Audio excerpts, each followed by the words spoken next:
सफरचंदासारखा apple सारखा दर्जा आंब्याला का भेटत नाही? काही मिथ आहेत. प्रचार एवढा झालेला आहे की once apple keep doctor away and all. अजून एक मिथ आहे मार्केटमध्ये की लोक म्हणतात की आंबा तोडल्यानंतर पिकवण्यासाठी या केमिकलमध्ये बुडवतात, याच्यामध्ये ठेवतात, त्या पावडरीमध्ये ठेवतात, तो खाण्याच्या लायकीचा नाहीये. तुमचा देठ जो आहे तो आंब्यासोबत आला. आंब्यामधून एक तोडल्यानंतर चीक निघतो, आपण त्याला चीक म्हणतो साध्या भाषेत. तो चीक जर तुमचा निघून गेला, हे चीक जो आहे ना तुमचा, हे नैसर्गिकरित्या झाडाला बुरशीपासून वाचवणार अस्त्र आहे. वर्षात एकदा येणारं पीक आहे. द्राक्ष जरी मी लावलं तरी माझं 50 रुपये, 100 रुपये, 70-80 रुपये एक्सपोर्टला जाते, लोकलला 40-50 रुपये जातो. पण त्याच्यापेक्षा पण आंब्याला 30 रुपये किलोचा भाव.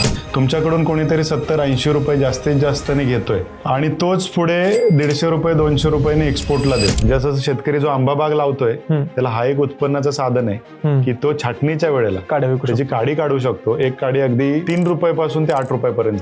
जे एखाद्याने समजा 1 लाख काडी काढली तर 4-5 लाख रुपये अगदी काडीतून उत्पन्न निघू शकतो. प्रति एकरात तुम्ही किती झाडं लावताय, अशा प्रमाणे जर गणित काढलं तर अगदी 10 लाख एकरी सुद्धा उत्पन्न आंब्यासारख्या पिकातून निघतं. आता जर मी एवढं उत्पन्न एखाद्या शेतकऱ्याला सांगितलं आणि तुमचा पहिला प्रश्न जर मी म्हणालो की सफरचंद का नाही, आंबा का नाही, 10 लाख एकरी निघाले तर माझा आंबा सफरचंदाची बरोबरी करतो. शाश्वत शेती आणि फुल टाइम एक व्यावसायिक आंबा शेती म्हणून नक्कीच घडू शकते.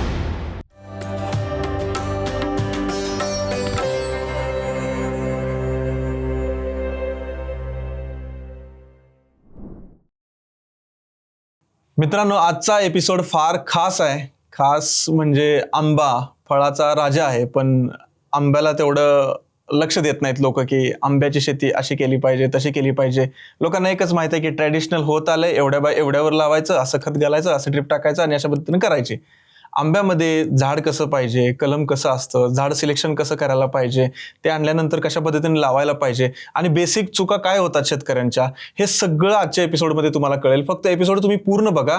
आणि आता 2026 आहे, जून जुलैचा महिना पण पुढे येणार आहे. लागवडी पण आंब्याच्या लोक जून जुलैमध्ये करतात. तर लागवड जर तुम्ही करणार असाल किंवा तुमच्या कोणीही आजूबाजूला असेल जे आंब्याची शेती करणार आहेत, त्यांना खूप गरजेचा हा एपिसोड आहे. आणि आंब्याची शेती फुल टाइम असते का पार्ट टाइम असते हेही तुम्हाला कळेल. आणि त्यातनं किती उत्पन्न निघतं, किती पैसा निघू शकतो, हे सगळं कळेल. आणि ग्लोबली आंब्याचं काय चालू आहे, आंबा तुम्ही एक्सपोर्ट करू शकता का, याबद्दल तुम्हाला A to Z माहिती मिळेल आजच्या ह्या आपल्या मातीवरच्या एपिसोडमध्ये. तर तुम्ही हा एपिसोड पूर्ण बघा आणि अजून पण सबस्क्राईब नसेल केलं तर सबस्क्राईब करा आणि बेल आयकॉन पण दाबा. बेल आयकॉन जर तुम्ही दाबलं तर नवीन नवीन जे एपिसोड येतात ते तुमच्यापर्यंत पोहोचतील. आज आपल्या सोबत आहेत विशाल रासकर सर, ज्यांची BSc ॲग्रिकल्चर झालेलं आहे. दापोलीमधून त्यांनी शिक्षण घेतलेलं आहे. पुढं खूप काही त्यांनी केलेलं आहे. स्वतःच्या शेतामध्ये आंब्याची शेती करत आहेत, खूप वर्ष झालं. त्यांच्याजवळ आता आंब्याची शेती 5 ते 6 एकर वरती आहे आणि चांगल्या पद्धतीने ते उत्पन्न त्यामध्ये घेत आहेत. आणि अनुभव हा सगळ्यात महत्वाचा असतो, तो आपण डिटेलमध्ये घेणार आहे. नमस्कार सर. नमस्कार. कसा झाला सातारा टू पुणे प्रवास आजचा? हा प्रवास चांगला होता. थोडंसं पुण्याच्या ट्रॅफिकची सवय नाहीये, तेवढं त्रासदायक, बट ठीक होतं. म्हणजे तुम्हाला भेटायचं म्हणजे तेवढं तर करूच. असं काही नाहीये. एक महत्वाचा प्रश्न तुम्हाला विचारायचा आहे की आता तुम्ही आंबा शेतीमध्ये एवढ्या दिवस झालं काम करताय. हो, खूप चांगलं काम तुमचं चालू आहे.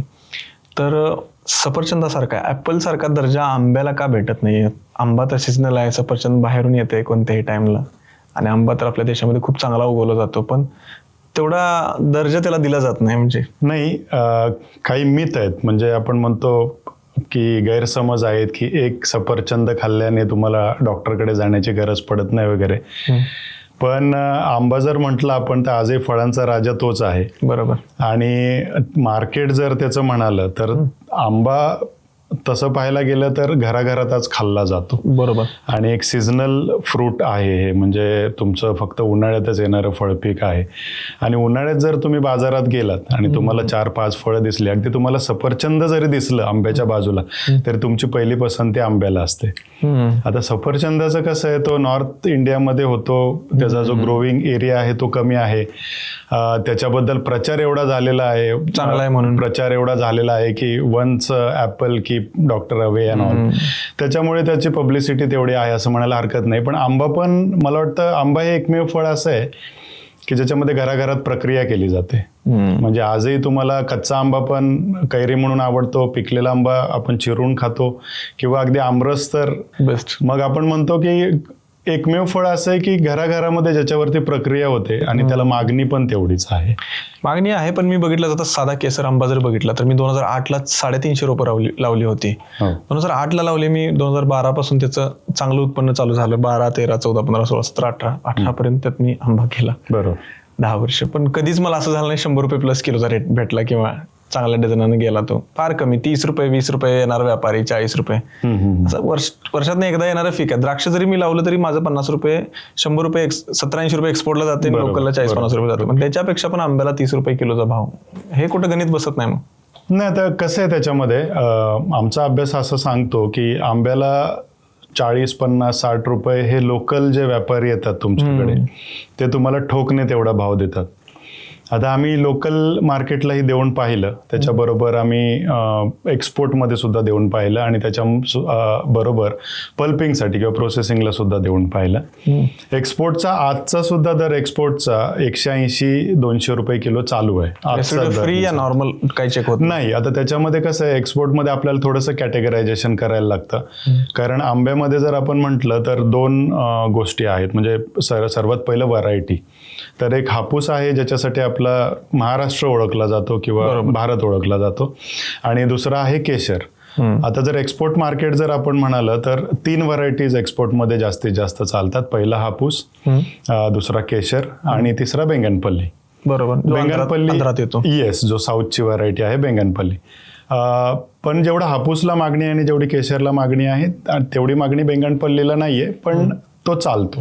ह्या 3 ह्याच्यामध्ये जर आपण विचार केला एक्सपोर्टमध्ये, तर हापूसचं कसं आहे, कोकणातून तो आल्यानंतर एक ठराविक जे देश आहे, जसं युरोपियन युनियन झालं, युरोपियन देश झाले, आणि अमेरिका झालं, USA झालं, ह्या देशांमध्ये हापूस बऱ्यापैकी विकला जातो किंवा तिथे मागणी हापूसची चांगली आहे.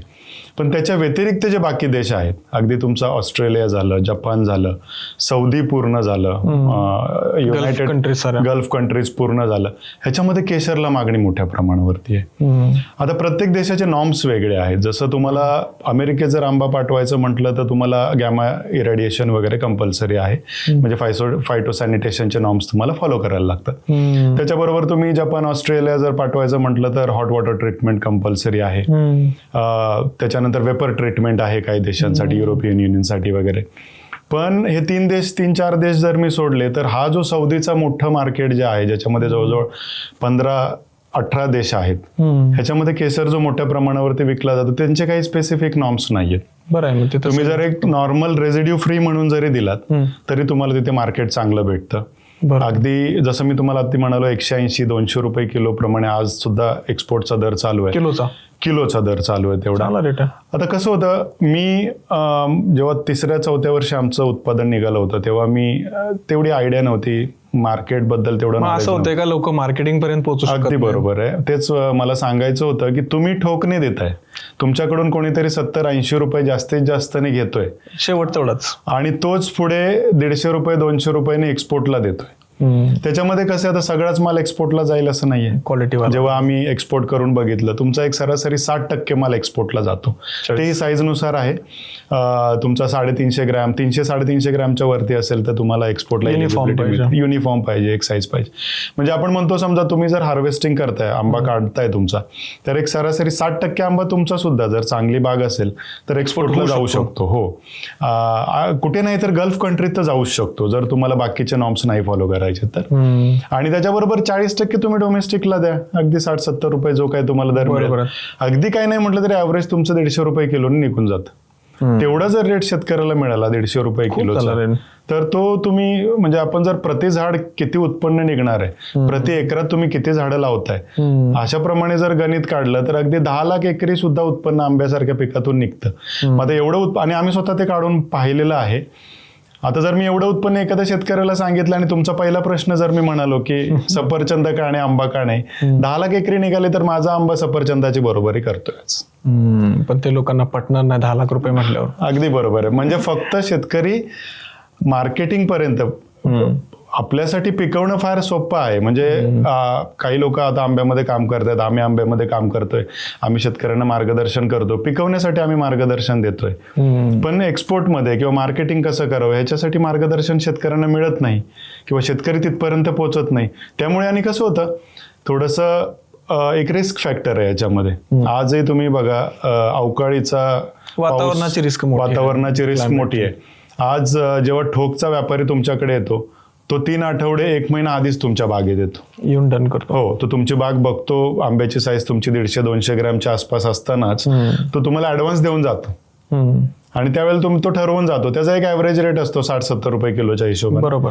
जेव्हा तो तुम्हाला ऍडव्हान्स देतो तेव्हा तुमच्या डोक्यात एक गोष्ट असते, अरे उद्या जर गारपीट झाली किंवा अवकाळी पाऊस झाला तर जेवढं आहे हातात तेवढं पण नाही मिळणार. मग तो रिस्क फॅक्टर तो व्यापारी जो आहे किंवा जो तुमच्याकडे येऊन तुमचा आंबा घेतोय तो घेतोय, तुम्हाला ऍडव्हान्स देऊन गेला तो. मग हे पूर्ण भारतात असंच होते का ही प्रोसेस? व्यापारी आधी येतो, ऍडव्हान्स देतो का कुठं कुठं होती? नाही, हे आता कसं आहे फार स्पेसिफिक आहे. आता जे शेतकरी खरोखर सुज्ञ आहेत, आता जर कोकणात आपण गेलो तर कोकणात सगळे नाही पण कोकणात जवळजवळ 30% शेतकरी असे आहेत की जे त्यांची FPO वगैरे फॉर्म करून किंवा अगदी स्वतः सुद्धा, म्हणजे गामा इरेडिएशन मी म्हटलं तुम्हाला जे USA मध्ये चालतं, तर गामा इरेडिएशनचे प्रोसेसेस आणि युनिट्स कोकणात आहेत, शेतकऱ्यांनी मिळून काय टाकलेले असतं आहेत. नेमकं ते? बेसिकली आंब्याला गामा म्हणजे जे इरेडिएशन्स आहेत, बेसिकली रेडिएशन्स आहेत, गामा रेडिएशन्स, त्याची ट्रीटमेंट दिली जाते. त्या आंब्याला काय चांगलं? हा, म्हणजे फायटोसॅनिटेशन मेथड्स आहेत जे US मध्ये फॉलो केलं जातं, जेणेकरून त्याच्यावरती बॅक्टेरिया, पॅथोजन्स वगैरे इन अँड आउट, वरचे आणि आंब्यामधले हे दोन्ही in and out bacteria, viruses वगैरे किल होतील. आणि क्वारंटाईन मेथडॉलॉजीज मध्ये फायटोसॅनिटेशन प्रोसेसमध्ये हे कंपल्सरी आहे. त्यामुळे तुम्हाला आपेडाचं सर्टिफिकेट मिळतं एकदा गामा इरेडिएशन झालं की, आणि तुम्ही तो एक्सपोर्ट करू शकता. मग कोकणात असे युनिट्स आहेत. आपण आता कसं होतं, पश्चिम महाराष्ट्राचा समजा आपण विचार केला तर पश्चिम महाराष्ट्रामध्ये केशर मोठ्या प्रमाणावरती होतो आज सुद्धा. पण मी जर केळीचं उदाहरण घेतलं, जसं सोलापूर केळीमध्ये जळगावपेक्षा मोठा आहे एक्सपोर्टमध्ये. बरोबर. म्हणजे जवळजवळ 64,000 मेट्रिक टन एक्सपोर्ट होतो. बार्शी सारख्या छोट्याशा तालुक्यातून, टेंभुर्णी बार्शी सारख्या तालुक्यातून केळी खूप मोठ्या प्रमाणात सोलापुरात वाढले. कारण एकच आहे की तिथे तेवढं इन्फ्रास्ट्रक्चर डेव्हलप झालं. आज प्री कुलिंग इकोसिस्टम तयार झाली, पूर्ण इकोसिस्टम तयार झाली. आता आज जर मी माझ्या भागामध्ये 2 एकर आंबा बाग आहे तर मी 2 एकरासाठी किंवा एखाद्या एकरासाठी कुठे ते गामा इरेडिएशन करून इकोसिस्टम लावू शकत? तेवढं इकोसिस्टम नाही आहे. त्यामुळे मी म्हणतो मग ठीक आहे, लोकल मार्केट 70-80 रुपये जो काही रेट मला मिळतोय. कारण अगदी मी सांगतो तुम्हाला, आंबा हे फळपीक जे आहे ते दुष्काळी भागातलं आणि डोंगरात येणारं फळपीक. जेवढी हलकी जमीन असेल आंब्यासाठी तेवढी चांगली. त्या जमिनीत पर्यायी पीक मी कोणतं घेत होतो आजपर्यंत? मी ज्वारी घेत होतो, मी बाजरी घेत होतो, किंवा अगदी काय नाही झालं तर थोडाफार राजमा येऊ शकेल किंवा सोयाबीन येऊ शकेल. अशी पिकं मी घेत होतो. त्याच्यातून मला उत्पन्न किती मिळत होतं? 70,000 ते 80,000 रुपये वर्षाला मिळत होतं किंवा त्या पिकातून मिळत होतं. अगदी 2 पिकं धरली तरी 1.5 लाख रुपये धरून चालू जास्तीत जास्त. त्याच्यापेक्षा मला जर 4 लाख रुपये एकरी मिळत असतील तर मी विचार करतो की ठीक आहे, मला एक्सपोर्ट नाही करायचं. ह्या अवकाळी वातावरणात माझं जेवढं रिस्क कमी होईल तेवढं मी ठीक आहे माझ्यासाठी, आणि मी तो आंबा रोखठोक मध्ये देऊन टाकतो. बरोबर आहे. हा एक प्रकार आहे. बाकी याच्या व्यतिरिक्त जर कमवायचं म्हटलं तर आंबा सुद्धा तुम्हाला भरपूर पैसा कमवून देऊ शकतो. आता हे अमेरिकेनं काही दिवस बंदी घातली होती की भारतातला आंबा नको म्हणून, हे कशासाठी घातली होती? नाही, आता ते जिओ पॉलिटिकल इश्यूज होते त्याच्यामध्ये. गेल्या वर्षी झालं होतं, 70-80 कंटेनर्स आपले माघारी आले होते आंब्याचे. काही कंटेनर्समध्ये फायटोसॅनिटेशन त्यांच्या ज्या मेथड्स आहेत त्याच्यामध्ये तिथे कंटॅमिनेशन सापडलं होतं. Okay okay. आता कसं आहे, तुम्ही जेव्हा एक्सपोर्ट करता आणि हाय क्वालिटी एक्सपोर्ट आहे, हाय रेट एक्सपोर्ट आहे तुमचा. अमेरिकेसारख्या ठिकाणी आज जर तुम्ही गेलात तर आपण किलो मागे विचार करतोय तर 650-700 रुपये किलोपर्यंत पण तुम्हाला दर भेटतो. तर ते तेवढं रिस्क तुमच्यासाठी राहतं की तुम्ही 700 रुपये किलोचा दर जेव्हा तुम्हाला भेटणार आहे तेव्हा कधी असे सिच्युएशन्स येऊ शकतात की एखादं कंटेनर कंटॅमिनेशनमध्ये त्या लॉटमध्ये सापडलं तर तुमचा पूर्ण लॉट 70-80 कंटेनरचा रिजेक्ट होऊ शकतो. आणि ते झालं होतं गेल्या वर्षी. मोठी रिस्क झाली. तो एक मोठी रिस्क आहे तुमच्या, त्यामुळे बॅन केलं त्यांनी. त्यामुळे त्यांनी तो टाइम बिंग बॅन केला होता. आणि त्याच्यानंतर थोडे जिओ पॉलिटिकल सिच्युएशन चेंज झाल्या, युद्ध वगैरे, आणि भारतावरती काही टेरिफ्स लावण्यात आले. त्या टेरिफमध्ये पण क्लॅरिटी नव्हती की ऍग्रिकल्चर प्रोडक्शनवरती किंवा ऍग्रिकल्चर प्रोड्यूसवरती काय टेरिफ राहील. त्याच्यामुळे थोडेसे एक्सपोर्टर्स पण थोडेसे पाठीमागे आले आणि त्यांनी एक्सपोर्ट बंद केलं काही. बरोबर. रिस्क कोण घेणार? म्हणजे उद्या पाठवल्यानंतर ट्रम्प साहेब म्हणाले की नाही ह्याच्यावरती सुद्धा 50% टेरिफ ते आहे, काही तर मग तो कंटेनर माघारी आणणं पण शक्य नाहीये. म्हणजे फक्त एकच पर्याय आहे, तिथे कुठेतरी तो डंप करणे. आणि तिथे डम्पिंग ड्युटी पण एवढे हेवी आहेत की जेवढ्या प्रोडक्शनचा तो कंटेनर आहे किंवा जेवढ्या रेटचा तो कंटेनर आहे त्याच्यापेक्षा डबल डम्पिंग ड्युटी तिथे द्यायला लागते US मध्ये, जर तुम्हाला डंप करायचं म्हटलं तर. फारच कडक नियम आहेत. सो US आहे, डेव्हलप्ड कंट्रीज आहेत, त्यांचे नियम पण तसे तेवढेच कडक आहेत आणि तेवढं रिस्क तुम्हाला घेऊन चालायला लागतं. आणि ग्लोबली काय सीन आहे आंब्याचा? म्हणजे आंबा कुठं जास्त उगवला जातो किंवा कुणीकडून कुठं जास्त जातो, कन्झम्पशन कुठं जास्त आहे? तर आंब्याचं कसं आहे ना, जगामध्ये कुठे जास्त पिकवलं जातो म्हणायला गेलं तर 45 ते 50% आंब्याचं प्रोडक्शन जगामधलं इंडियामध्ये होतं. मोठ्या प्रमाणात आहे. 50% जगाचं रिक्वायरमेंट आंब्याचं भारत हा देश केटर करतो किंवा फुलफिल करतो. त्याच्यानंतर आपला जर एक्सपोर्टचा जर वाटा बघितला आंब्याच्या टोटल प्रोडक्शन मधला किंवा उत्पादनामधला, तर एक सरासरी 560 कोटीच्या आसपासचा आपण एक्सपोर्ट करतो. म्हणजे 30 ते 32 हजार मेट्रिक टन आंबा दरवर्षी आपला एक्सपोर्ट होतो. त्याच्यामध्ये आता जर मी ही आकडेवारी थोडीशी मागची पाहिली, म्हणजे भूतकाळातली पाहिली, तर 2016-17 मध्ये आपण जवळजवळ 52,000 मेट्रिक टन आंबा एक्सपोर्ट केला होता. जास्त होता. आणि 24-25चा तो आकडा आहे 31,000 मेट्रिक टनचा आहे. म्हणजे आपण जवळजवळ 1200 कोटीवरून 510 कोटी 560 कोटीवर आलो. म्हणजे कमी झालंय आपलं एक्सपोर्ट. एक्सपोर्टला मागणी आहे पण एक्सपोर्ट कमी झालं. त्याची कारणं पण आपण बघूयात. आणि त्याच्यानंतर मी जर प्रोडक्शनचा विचार केला, आता मी 17-18 तुम्हाला म्हणालो, 17-18 मध्ये आपण जवळजवळ 210 लाख मेट्रिक टन आंब्याचं उत्पन्न घेतलं होतं भारतात. आणि आजचं आपलं उत्पन्न जर बघितलं 2024-25ची जी फिगर आहे ती पण 210 हजार मेट्रिक टन. फक्त एक्सपोर्टच कमी झालं काय? म्हणजे प्रोडक्शन तेवढंच राहिलंय, एक्सपोर्ट कमी झालंय. त्याचं मुख्य कारण आहे की डोमेस्टिक डिमांड वाढते. ओके. तुमचं लोकल मार्केटमध्ये एवढा डिमांड आहे आता आंब्यासाठी, प्रोसेसिंगसाठी घ्या किंवा तुमच्या कन्झम्पशनसाठी म्हणजे खाण्यासाठी जो आपण आंबा वापरतोय ते घ्या, हे सगळं पाहता एवढ्या मोठ्या प्रमाणावरती डिमांड असल्यामुळे एक्सपोर्टसाठीची क्वालिटी आणि एक्सपोर्टसाठीचे नॉर्म्स आणि हे पाहता शेतकऱ्यांना जर दर डोमेस्टिकला मिळत असेल, एक्सपोर्ट एवढा दर शेतकरी त्या क्वालिटीला घेऊ शकत असतील किंवा प्रोसेसिंगला घेऊ शकत असतील, तर एक्सपोर्टला लोक देत नाहीयेत. बरोबर. दुसरी गोष्ट हे जे फायटोसॅनिटरी नॉर्म्स आहेत त्याच्या व्यतिरिक्त जसं अमेरिकेने जे कंटेनर बॅन केले आपण आता थोड्या वेळापूर्वी पाहिलं, अशा रिस्क शेतकऱ्यांचा थोडासा कल आहे की ठीक आहे डोमेस्टिक मध्ये चांगला दर मिळतोय, लोक रिस्क घेत नाही. शेतकरी आहे शेवटी, पैसा टाकायचा आहे. आंब्यासारखं पीक एवढं सोपं नाहीये. आणि भारत जसं मी म्हणालो 45-50% भारत प्रोडक्शन करतोय जगामध्ये आणि तेवढं डिमांड पण आहे. भारतामध्ये जर म्हटलं आपण तर महाराष्ट्राचा एक 7वा ते 8वा नंबर येतो आंबा उत्पादनात. आणि टॉपला कोण आहे? टॉपला तुमचा आंध्र प्रदेश आहे. ओके. आंध्र प्रदेश आणि उत्तर प्रदेश हे दोन तुमचे जे राज्य आहेत ते टॉपला आहेत. मग हे आंध्र प्रदेशमध्ये जे बैंगनपल्ली होतं किंवा उत्तर प्रदेशमध्ये चौसा, दशेरी हे जातं का हे पण बाहेर? नाही. डिमांड एक्सपोर्ट डिमांड जर आपण म्हटलं तर पहिला अल्फान्सो, दुसरा केशर आणि तिसरा बैंगनपल्ली. म्हणजे फक्त महाराष्ट्र आणि आंध्रला चान्स आहे? येस, एक्सपोर्टसाठी. म्हणजे महाराष्ट्र, गुजरातमध्ये केशर होतो, महाराष्ट्रामध्ये हापूस होतो, गुजरातच्या पाठोपाठ केशर महाराष्ट्रामध्ये होतो. ओके. गुजरातच्या केशरची काही खासियत आहे, महाराष्ट्राच्या केशरची काही खासियत आहे. महाराष्ट्रातला केशर एक्सपोर्टला का चालतो हे पण आपण पाहूयात. तर त्याच्याबरोबर जे बैंगनपल्ली आपण म्हटलं आंध्र झालं. बाकी लंगरा, चौसा, बदामी, तुमचा आम्रपाली ह्या ज्या उत्तरेकडच्या व्हरायटीज आहेत किंवा प्रजाती आहेत त्यांना डोमेस्टिक डिमांडच एवढी आहे किंवा पल्पिंगसाठी, प्रोसेसिंगसाठी एवढ्या मोठ्या प्रमाणावर मागणी आहे की ती रिक्वायरमेंट ते फुलफिल करतात. नाही, मी उत्तर प्रदेशला होतो 4-5 वर्ष, तिथं मी तोच खायचो, चौसा, लंगडा. तिथं पण वेगवेगळे पॉकेट्स आहेत, तिथे तयार होतात, ते सप्लाय करतात. तिकडे पण खूप जुन्या बागा आहेत, खूप जुन्या बागा आहेत, 40-50 वर्षापूर्वीचे झाड आहेत. कसं होतं, थोडंसं नॉर्थचा जो आंबा आहे ना तो थोडा लेट येतो. खूप लेट, म्हणजे जून, जुलै वगैरे, ऑगस्ट पर्यंत वगैरे चालतो. अगदी सप्टेंबर पर्यंत उत्तरेकडचा आंबा येतो. आता आपलं कसं आपली एक ह्युमन टेंडन्सी आपण म्हणतो किंवा आपल्याला उन्हाळा आला की थोडासा थंडावा लागतो. मग आपल्याला आंब्याची कुल्फी असेल बरोबर. किंवा तुम्हाला आंब्याचा आमरस असेल, आंब्याचे अजून काही पदार्थ प्रोसेसिंगचे असतील आपल्याला खाऊ वाटतात.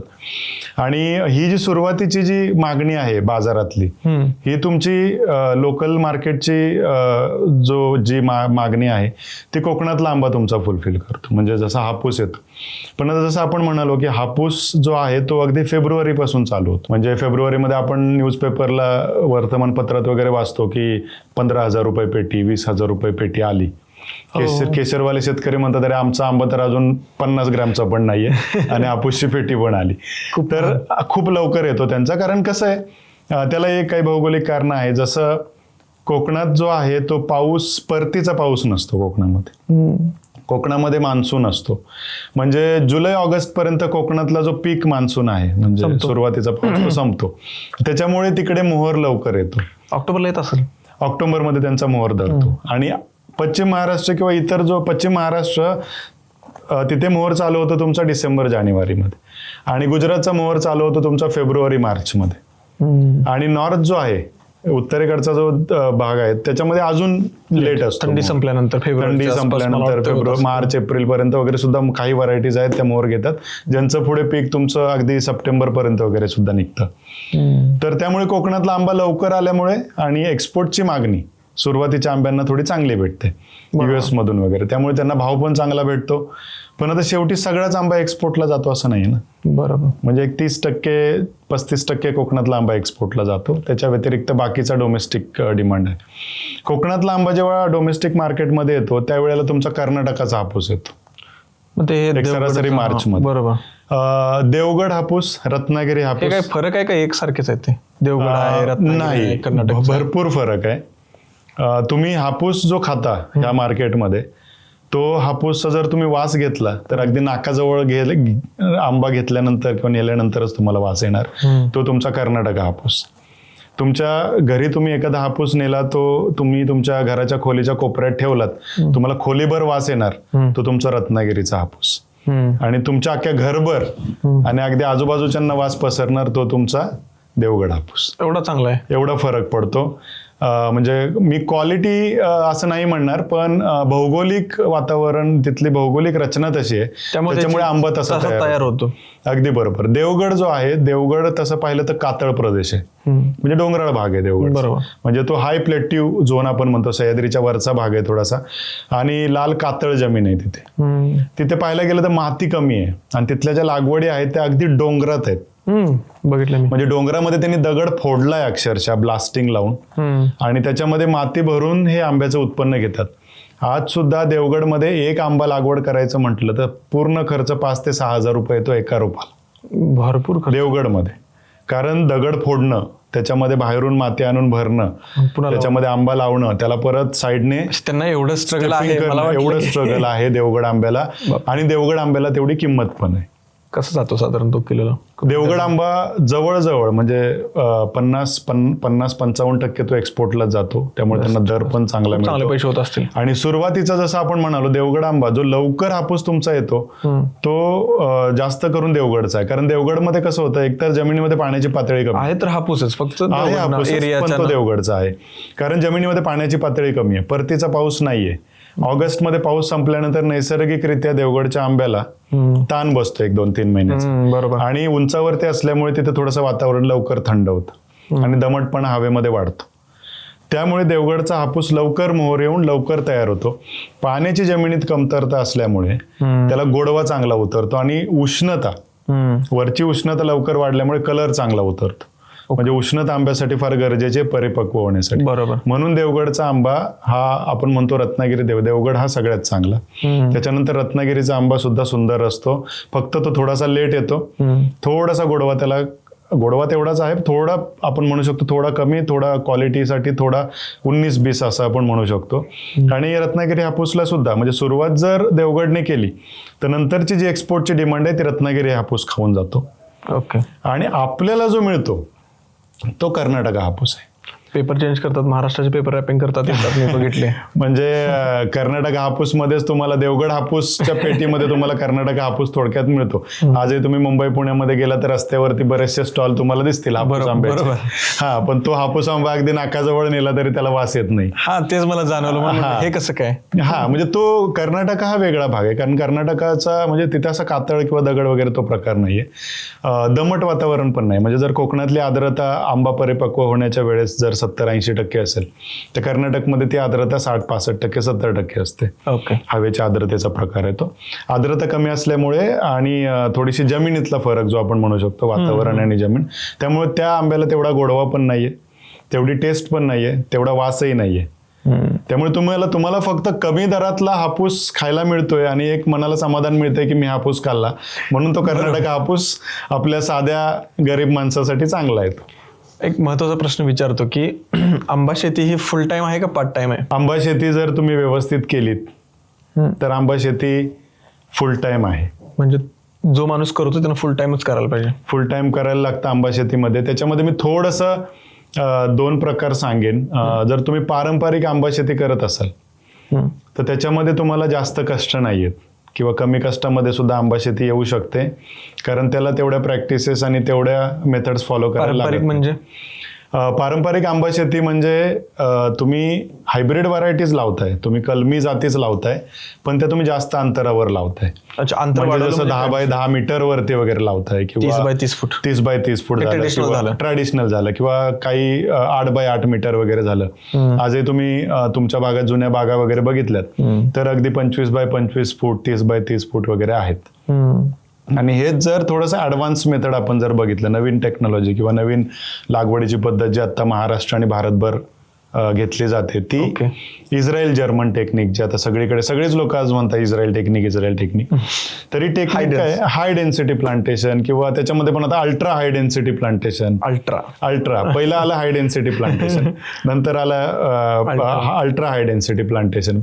पहिलं होतं डेन्स प्लांटेशन, आम्ही म्हणायचो की त्याच्यामध्ये एक सरासरी 5 बाय 5 मीटर वगैरे चालून जाईल, 15 फूट हाय डेन्सिटी. हा, त्याच्यानंतर मग अल्ट्रा हाय डेन्सिटी मध्ये तर अगदी 1 मीटर किंवा अगदी अर्ध्या मीटरवरच आंब्याचं झाड लागेल. 2-3 फुटावर 2 ते 3 फुटावरती आंबा.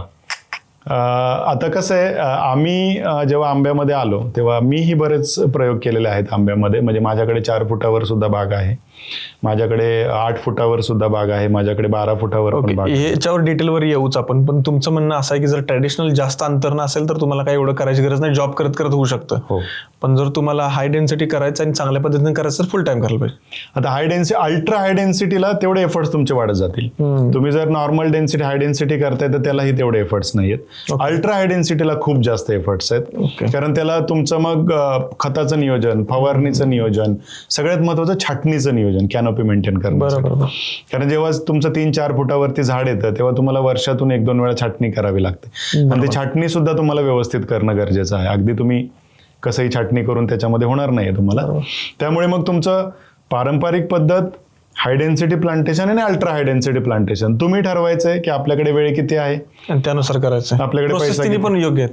प्रोसेस तिने सुद्धा. मला हे विचारायचं आहे की तुम्ही म्हणजे BS ऍग्रिकल्चर करून बऱ्यापैकी मी बघितलंय की जॉबकडे वळतात किंवा एखादा चांगला बिझनेस करतात. तुम्ही कसं काय आंब्याच्या शेतीमध्ये येऊन आणि हे सोशल मीडियावरती येणं झालंय?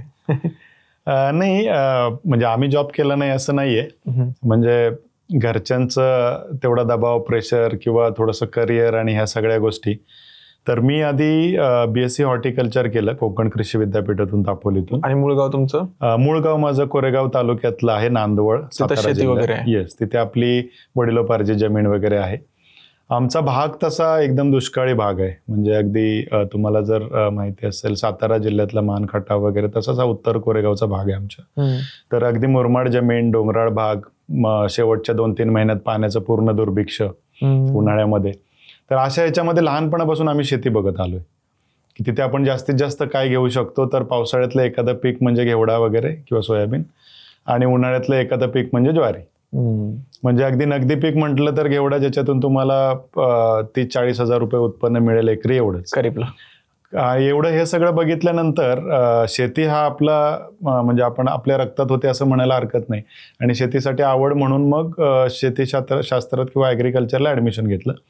ॲग्रिकल्चर म्हणताना थोडंसं मग म्हणालो नाही की उद्यानविद्या वगैरे, म्हणून हॉर्टिकल्चर मिळालं कोकण कृषी विद्यापीठात. तिथे गेलो. 4 वर्ष आम्ही तिथे डिग्री केली.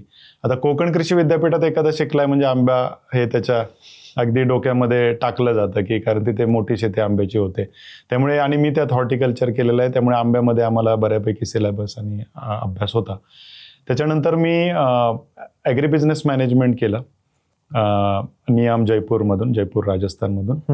नियाम हे एक सेंट्रल गव्हर्नमेंटचं इन्स्टिट्यूट आहे अंडर मिनिस्ट्री ऑफ ॲग्रिकल्चर.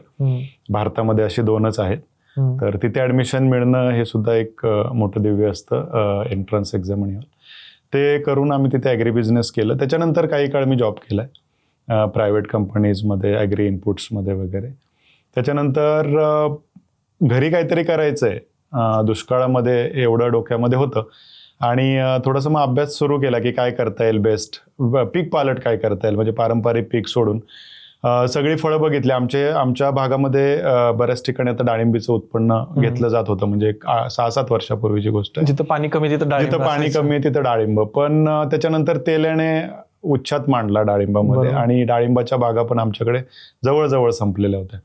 मग काहीतरी विचार केला की त्यावेळेला युट्यूबवाले सगळे सांगत होते की ड्रॅगन फ्रूट वगैरे घ्यायचं, म्हणून ड्रॅगन फ्रूटचा पण अभ्यास केला. पण सुरुवातीची लागत जी आहे ड्रॅगन फ्रूटची किंवा इन्व्हेस्टमेंट खूप मोठी आहे आणि त्याप्रमाणे जर मार्केट म्हटलं तर एक फक्त डोक्यात विचार होता की ड्रॅगन फ्रूट खातं कोण. डॉक्टरांनी सांगितलं पांढऱ्या पेशी कमी झाल्या तरच ड्रॅगन फ्रूट आम्ही खातो. ते पण आमच्या गावात तर काय मिळत नाही, शहरात मिळते. आता गोष्ट वेगळी, आता अगदी गाड्यावरती पुन्हा मुंबईत ते भेटायला लागले. त्यावेळेला ड्रॅगन फ्रूट हे म्हणजे डॉक्टरांनी सांगितलं म्हणून ड्रॅगन फ्रूट किंवा किवी अशी 2 फळं. आणि ड्रॅगन फ्रूटला स्वतःची टेस्ट नाहीये, स्वतःची चव नाहीये ड्रॅगन फ्रूटला, रिपीट करू शकत नाही. त्यामुळे तुम्ही तो खाणार म्हणजे ती शिक्षा म्हणूनच खाणार आहे तुम्ही, डॉक्टरांनी सांगितलं म्हणून. आणि त्याच्या व्यतिरिक्त प्रोसेसिंग काय ड्रॅगन फ्रूट वरती जास्त होत नाही, काहीच नाही. येस. मग सगळं पाहता नंतर एक विचार आला की आपण पेरूची शेती बघू. पण पेरू त्यावेळेला ह्या नवीन जाती नव्हत्या, तैवान पिंक किंवा रेड डायमंड वगैरे. त्यावेळेला सरदार ही जात होती आणि सरदार जातीला पाण्याची गरज बऱ्यापैकी आहे आणि ते सुद्धा सीझनल क्रॉप आहे आणि त्याला फळमाशी लागली की आतमध्ये आळी पडणं वगैरे तो प्रकार मोठा आहे. तर हा एक अभ्यासाचा भाग आमचा होता त्यावेळेला. तर हे सगळे पर्याय पाहिल्यानंतर मग म्हटलं की आपण आंबा या शेतीकडे वळायला हरकत नाही. बरोबर.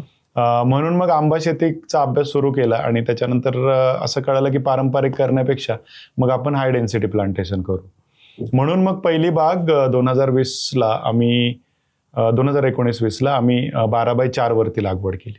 12 असं 4? हो. 2 ओळीतलं अंतर 12 फूट आणि 2 झाडांमधलं अंतर 4 फूट. जवळच लावलं, अगदी जवळ लावलं. म्हणजे जसं प्रायोगिक तत्वावरती म्हणू शकतो अल्ट्रा हाय डेन्सिटी प्लांटेशन झालंय. जेव्हा प्लांटेशन झालं तेव्हा बरेचसे शेतकरी आजूबाजूचे यायचे बांधावरती की एकतर असं गोष्ट होती की आंबा ही शेती आमच्याकडे प्रचलित नाहीये, आंबा कोणीतरी लावतंय म्हणजे फार काहीतरी वेगळं करतोय असं झालं. आणि मग शेतकरी बघायला यायचे की आंबा लावलाय बाबा. आणि मग ते 4 फुटावरती बघितल्यानंतर मग मला नाही पण आमच्या वडिलांना वगैरे कमेंट देऊन जायचे की काय करतंय पोरगं तुमचं, की काहीतरी शिकून आलंय आणि काहीतरी करतंय म्हणे. 4 फुटावरती कोणी आंबा लावतं का? मिनिमम अगदी कमीत कमी त्याच्यामध्ये 30-40 फूट तरी अंतर ठेवायला पाहिजे.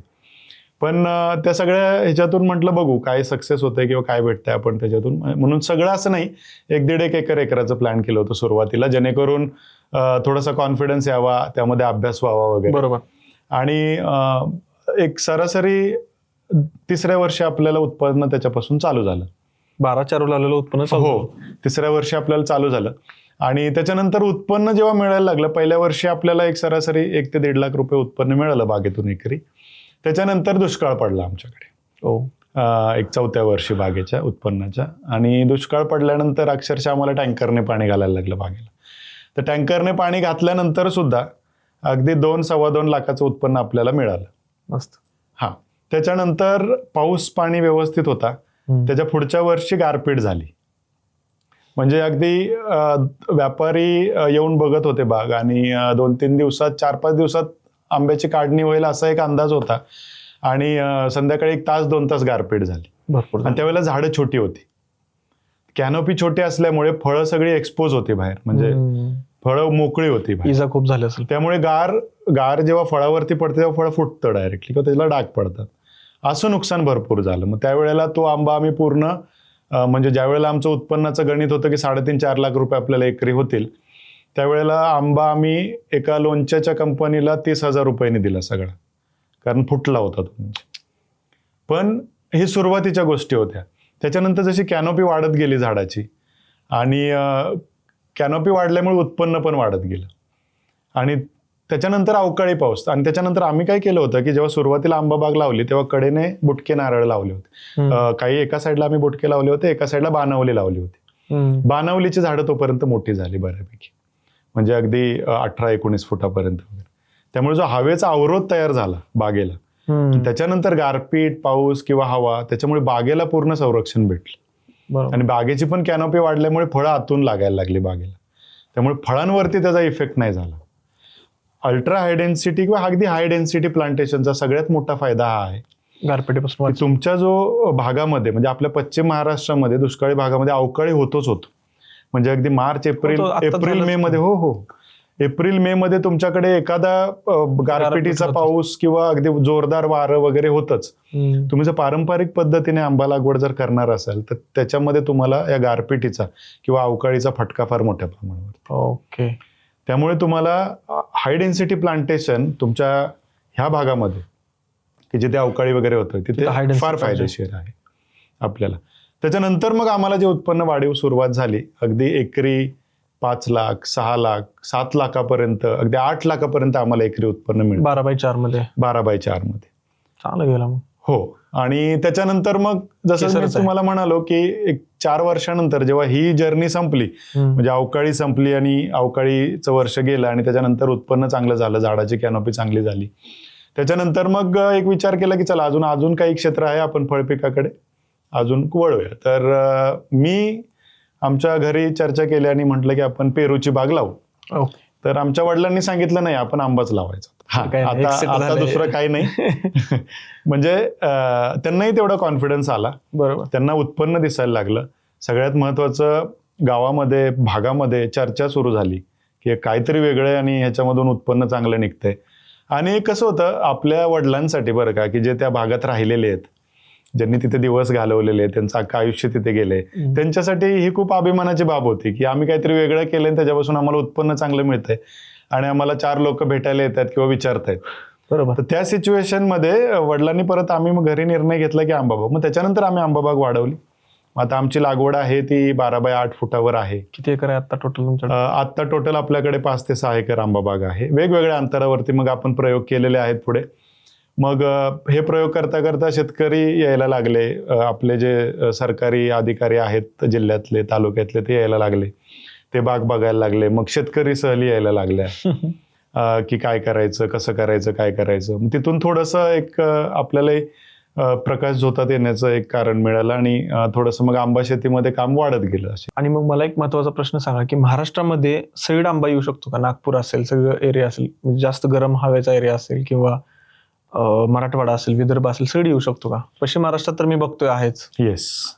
आता मी तुम्हाला सांगतो, जसं ही माझी जी शैक्षणिक जर्नी किंवा त्याच्यानंतरची शेतीची जर्नी झाली, थोडे दिवस काही प्रायव्हेट जॉब आणि शेतीची जर्नी, जेव्हा मी ह्या क्षेत्रात आता आहे, काम करतोय आंब्यामध्ये, तेव्हा आता मला भरपूर लोकांचे किंवा शेतकऱ्यांचे जे कॉल्स आहेत ते मराठवाडा विदर्भावरून येतात. आणि तिकडे पण आता लागवड वाढते. म्हणजे लोक थोडी आता येऊ शकतो का, तेवढं सक्सेसफुल होऊ शकतो? संत्रा मोसंबीकडून तिकडे वळत आहेत. काही बागा तिकडे आता आहेत.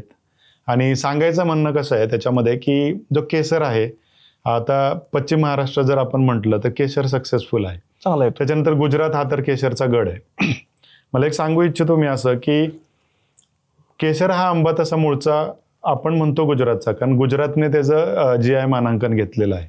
बरोबर. म्हणजे जिओग्राफिकल आयडेंटिफिकेशन गुजरातमध्ये आहे, जुनागडचं केशर म्हणून. सगळीकडे केशर हा प्रसिद्ध आहे तुमचा जुनागडचा म्हणून. आजही आपण म्हणतो केशर हा गुजरातचा.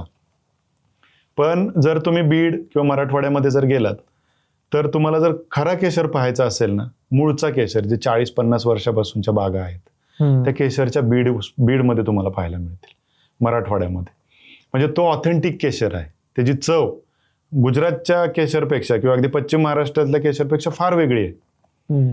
म्हणजे इतकी सुंदर चव येते. आणि हापूसला तोडीस तोड जर आंबा केशर म्हटलं तर तो बीडचा केशर, म्हणजे मराठवाड्यातला केशर. कसं काय एवढा फेमस नाही बरं, नाव कधी ऐकायलाच मिळालं. कसं झालं, बीडमध्ये हा एक म्हणजे केशर, बऱ्याच लोकांचा एक समज आहे की केशर म्हणजे त्याच्यामध्ये रेषा जास्त असतात किंवा केसळ जास्त असते, केस जास्त असतात म्हणून तो केशर. मला बरेच शेतकरी विचारतात, सर मग हापूस लावून आपण ते केसरामध्ये केशर भरपूर येणार वगैरे. म्हटलं केशर हा केशर म्हणून त्या केशरसाठी नाहीये. केशर जेवढा गाभा किंवा जेवढा पल्प हापूसमध्ये निघतो तेवढाच पल्प केशरमध्ये छान क्वालिटीचा निघतो. त्याचा कलर केशरी आहे. ओके. लालसर निघतो. तुमचा हापूस पिवळसर आहे, थोडासा पिवळसर लालसर. हा पूर्ण लालसर निघतो, एकदम गडद ऑरेंज, म्हणून तो केशरी रंग आपण म्हणतो. तर तो केशर जात. बीडमध्ये तुम्हाला ही जात पाहायला मिळते, एकदम केशरी रंगाची किंवा पिवळसर केशरी रंगाची. बीडमध्ये तो प्रसिद्ध नाही झाला, पण बीडमधून ज्या काही जुनागड वगैरे त्या भागामध्ये मुख्यत्वे करून जुनागड ॲग्रिकल्चर युनिव्हर्सिटीने जेव्हा आंब्यावरती ते संशोधन करत होते तेव्हा त्यांनी म्हणजे मी ह्या गोष्टीचं ऑथेंटिकेशन नाही देणार कारण मला पूर्ण माझ्याकडे तेवढा डेटा नाही आहे या गोष्टीसाठी, पण असं म्हटलं जातं की इकडून त्या काड्या म्हणजे ज्या कलम करण्यासाठी ज्या साईन कांड्या आहेत किंवा काडी आहे आंब्याची ती इकडून तिकडे गेली होती. अच्छा. हा, म्हणजे आता ह्याच्यामध्ये तथ्य किती आहे ते आपण तपासू नाही शकत आत्ता तरी. ती तिकडे गेली, तिथे मग त्याच्यावरती संशोधन झालं आणि जुनागड ॲग्रिकल्चर युनिव्हर्सिटीने 2009 साली केशर या जातीचं GI मानांकन घेतलं. 2009ला 2009ला केशरी जात प्रचलित झाली, जुनागड केशर म्हणून. जुनागडमध्ये पण एक प्रदेश आहे गिर केशर, गिर म्हणून. तर गिर म्हणून तो आला गिर केशर, म्हणजे गिरचं अभयारण्य वगैरे आहे. जसं आपलं देवगड आहे. तसं आजही आपण म्हणतो की केशर कोणता फेमस आहे तर गिर केशर. आणि गुजरातमध्ये तुम्ही गेला तर आज मितीला जर पाहिलं तर गुजरात हा केशरचं सगळ्यात जास्त उत्पन्न घेणारा देश आहे. जसं आज आपण म्हणतो की गुजरातमध्ये काय फेमस आहे, तर गुजरातमध्ये पैसा फेमस आहे, बिझनेस फेमस आहे गुजरातमध्ये. गुजरातमध्ये अंबानींची जामनगरची एक मोठी रिफायनरी आहे, ती जगात सगळ्यात मोठी आहे. वंतारा आहे. येस, वंतारा आहे. आपण आता ऐकतोय बरंच वंताराबद्दल. आणि गुजरातमध्ये अंबानींची 600 एकरवरती आंब्याची केशरची बाग सुद्धा आहे. अच्छा, तिथंच आहे का ते? हो, ती तुमची त्यांचं जामनगरची जी रिफायनरी आहे त्याचं जे वेस्टलँड आहे, जगातली सगळ्यात मोठी आंबा बाग ही गुजरातमध्ये अंबानी कुटुंबाची आहे. 600 एकरवर. कधी केली होती त्यांनी? त्यांची ती लागवड आहे ही, आता जसं मी तुम्हाला म्हटलं 2009ला GI मानांकन घेतलं आणि त्याच्या वर्षभराच्या आसपास तिथे ही बाग लागवड झाली होती. त्यांचा तिथे जवळजवळ 100 जाती आहेत आता आंब्याच्या. 600, पण सगळ्यात जास्त त्यांचा केशर आणि त्याच्यानंतर हापूस. सगळ्यात मोठे एक्सपोर्टर तेच असतील मग. अगदी बरोबर आहे. मग हे पुढे तुम्हाला सांगणारच होतो. आज भारतामधून जे एक्सपोर्ट होतं सरासरी 560 करोड रुपयाचं एक्सपोर्ट आपण करतो. त्याच्यामधला जवळजवळ 80 करोड ते 100 करोडचा एक्सपोर्ट हा अंबानींच्या आंबा बागेतून होतो. म्हणजे कसं असतं, एखादा बिझनेस म्हणतो हे अंबानी सारखा जर एखाद्या क्षेत्रात उतरत असेल, काहीतरी भविष्य असेल त्या क्षेत्रामध्ये, म्हणून ते त्याच्यामध्ये उतरले. येस, त्या म्हणजे मी अगदी पूर्ण माहिती मला नाहीये, पण असं मी ऐकलंय की त्यांची बाग तयार करण्यामागे एक मराठीच शास्त्रज्ञ होते, आपले कृषी शास्त्रज्ञ होते, ज्यांनी तिथे त्यांची केशरची किंवा आंब्याची बाग तयार केली होती. आज जवळजवळ 100 कोटीचा आंबा ते काढतात वेगवेगळ्या जातीचा. आणि आय थिंक रिल्यूर नावाने त्यांचा ब्रँड आहे जो जगभरामध्ये आंबा ते विकतायत. आणि त्यांच्या रिलायन्सचे जे सुपर मार्केट वगैरे आहे तिथे तो विकला जातो.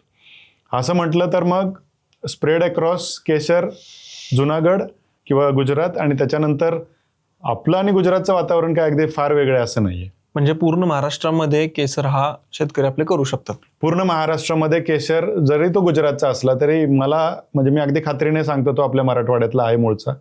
आणि मराठवाडा, विदर्भ, पश्चिम महाराष्ट्रामध्ये जिथे तुमची हलकी जमीन आहे किंवा जिथे उष्ण वातावरण आहे, दमटपणा कमी आहे, कोरडं वातावरण आहे, तिथे केशर होऊ शकतो. आणि माती कशी पाहिजे याला?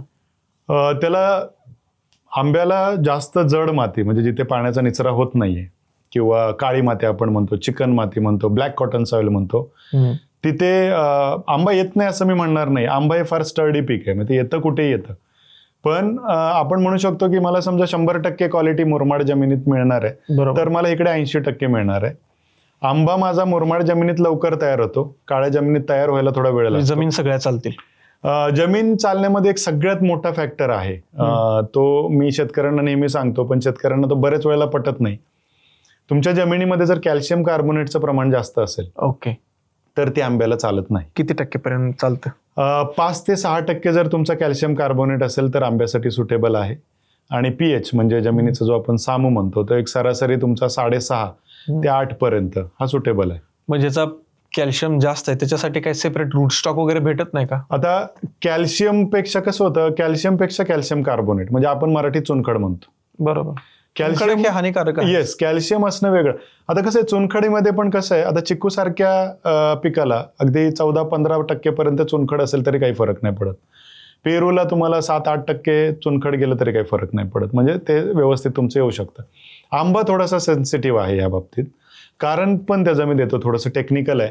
म्हणजे अभ्यास आणि अनुभव ह्याच्यातून आम्हाला हे कळालं की तुमचं आंब्याचे जे रूट्स आहेत ते एक तर ससेप्टिबल आहेत खूप जास्त, आणि त्यांचे पोर्स जे आहेत म्हणजे जिथून ते अन्नद्रव्य घेतात, आंब्याच्या ज्या मुळी आहेत, सफेद मुळी ज्या आपण म्हणतो, त्या फार स्मॉल असतात, छिद्र एकदम छोटे असतात व्हाईट रूट्सचे. आणि जर चुनखड जास्त असेल 5-6% वरती वगैरे गेली तर त्यांचं क्लॉगिंग होतं. ओके, म्हणजे तुम्हाला बाग लावल्यानंतर सुरुवातीला काहीच जाणवत नाही, हळूहळू जाणवतं. म्हणजे एक सरासरी तुम्हाला पहिलं 1.5-2 वर्ष काहीच जाणवणार नाही. त्याच्यानंतर तुम्हाला जाणवायला लागतं की अन्नद्रव्याची कमतरता झाडामध्ये. तुम्ही खतं देताय जमिनीमध्ये. आणि बऱ्याच वेळेला शेतकऱ्यांचं कसं होतं, आपण पारंपरिक म्हणजे मी हा अल्ट्रा हाय डेन्सिटी प्लांटेशन केलं किंवा हाय डेन्सिटी केलं, पण माझ्या ज्या प्रॅक्टिसेस आहेत त्या पारंपरिकच आहेत. म्हणजे मला कोणती खतं टाकतोय ते मी पारंपरिक, मला कोणीतरी सांगितलं सुफला टाका, डीएपी टाका, 10-26 टाका, मी ते टाकतोय. पण तुमच्या जमिनीची गरज काय आहे आणि तुम्ही काय वापरताय? बरेच वेळेला असं होतं की जमिनीमध्ये कॅल्शियम कार्बोनेट किंवा चुनखड जास्त आहे, बरोबर, आणि तुम्ही त्याच्यामध्ये परत चुनखडयुक्त किंवा क्षारयुक्त खतं वापरताय. ओके, तर ते तुम्हाला कुठेतरी अवॉइड करणं गरजेचं असतं. बरोबर. मग बरेच शेतकरी मी असे बघतो की त्यांनी बाग लावले आणि 2-3 वर्षानंतर आमच्याकडे आलेत, आमची बाग वाढत नाहीये. वेळ गेला, पैसा गेला आणि पेशन्स संपतात शेतकऱ्यांचे. खूप वेळ जातो, 3-3, 4-4 वर्ष. 3-3 वर्ष बघा ना, मी तर 2008 ला केसर लावला होता. येस, पण त्याची एक एसओपी नव्हती, प्रोटोकॉल नव्हता माझ्याजवळ, काय हे करायचं ते करायचं. फक्त जाऊन युनिव्हर्सिटीतनं झाडं आणली मी चांगल्या, ऍग्रिकल्चर कॉलेजच्या ते साईटला नसते का तयार करतात, तिथून आणली. 2008 ला म्हणजे मी 8वीत होतो. 8वीत. आणि तेव्हा मी स्वतः गेलतो पिकअप मधून आणि 400-500 झाडं घेऊन आलो होतो आणि आम्ही लावले होते. 8-10 वर्ष केलं आम्ही, पण काय असं उत्पन्न चांगलं निघलं नाही. मग ते त्याचं कळालं रिझन खूप लेट, खूप टाइम गेला ना, वेळ जातो त्या गोष्टीमध्ये. ती जमीन इन्व्हेस्ट झाली, ते पैसे गेले, मेहनत गेलं, सगळं गेलं, त्याचा ते अभ्यास नाही झाला.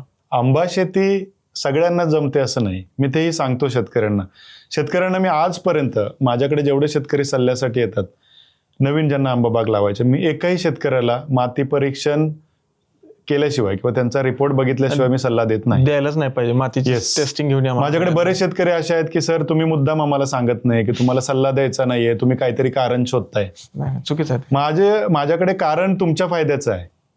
जर तुम्ही माती परीक्षणाचा रिपोर्ट करा, मला आणा, मला दाखवा, मी तुम्हाला सांगेन ती जमीन तुमची सुटेबल आहे. अजून एक दुसरी महत्वाची गोष्ट काय आहे ना, आंब्याच्या मुळांना हवा फार खेळती लागते. जेवढे रूट्स जे आंब्याचे आहेत, मुळं जे आहेत ते एरेशन करतात, म्हणजे हवा घेतात. बाकी चिकूला जेवढी कडक जमीन असेल चालून जाते, काही फरक नाही पडत.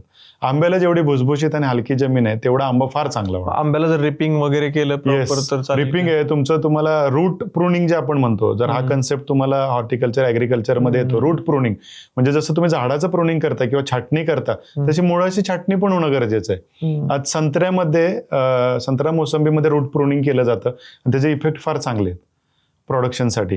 त्याचप्रमाणे आंब्यामध्ये सुद्धा रूट प्रुनिंग कसं केलं जातं? आता रूट प्रुनिंग म्हणजे आपल्याला काय त्याची मुळं छाटायचे जाऊन वगैरे खड्डा करून असं नाहीये. तुम्हाला फक्त काय करायचंय, मधले जी जमीन आहे त्याला टिलेज करायचंय, म्हणजे त्याला मशागत करायचं. येस, तुम्हाला त्याचे आपण ट्रेंचेस घ्यायचे आहेत किंवा ते रोटावेटर मारायचंय, फणी मारायचे, फनपाळी मारायची, खोल काहीतरी लावू शकतो, खोल लावायचं, मूळतूट झाली पाहिजे थोडीशी.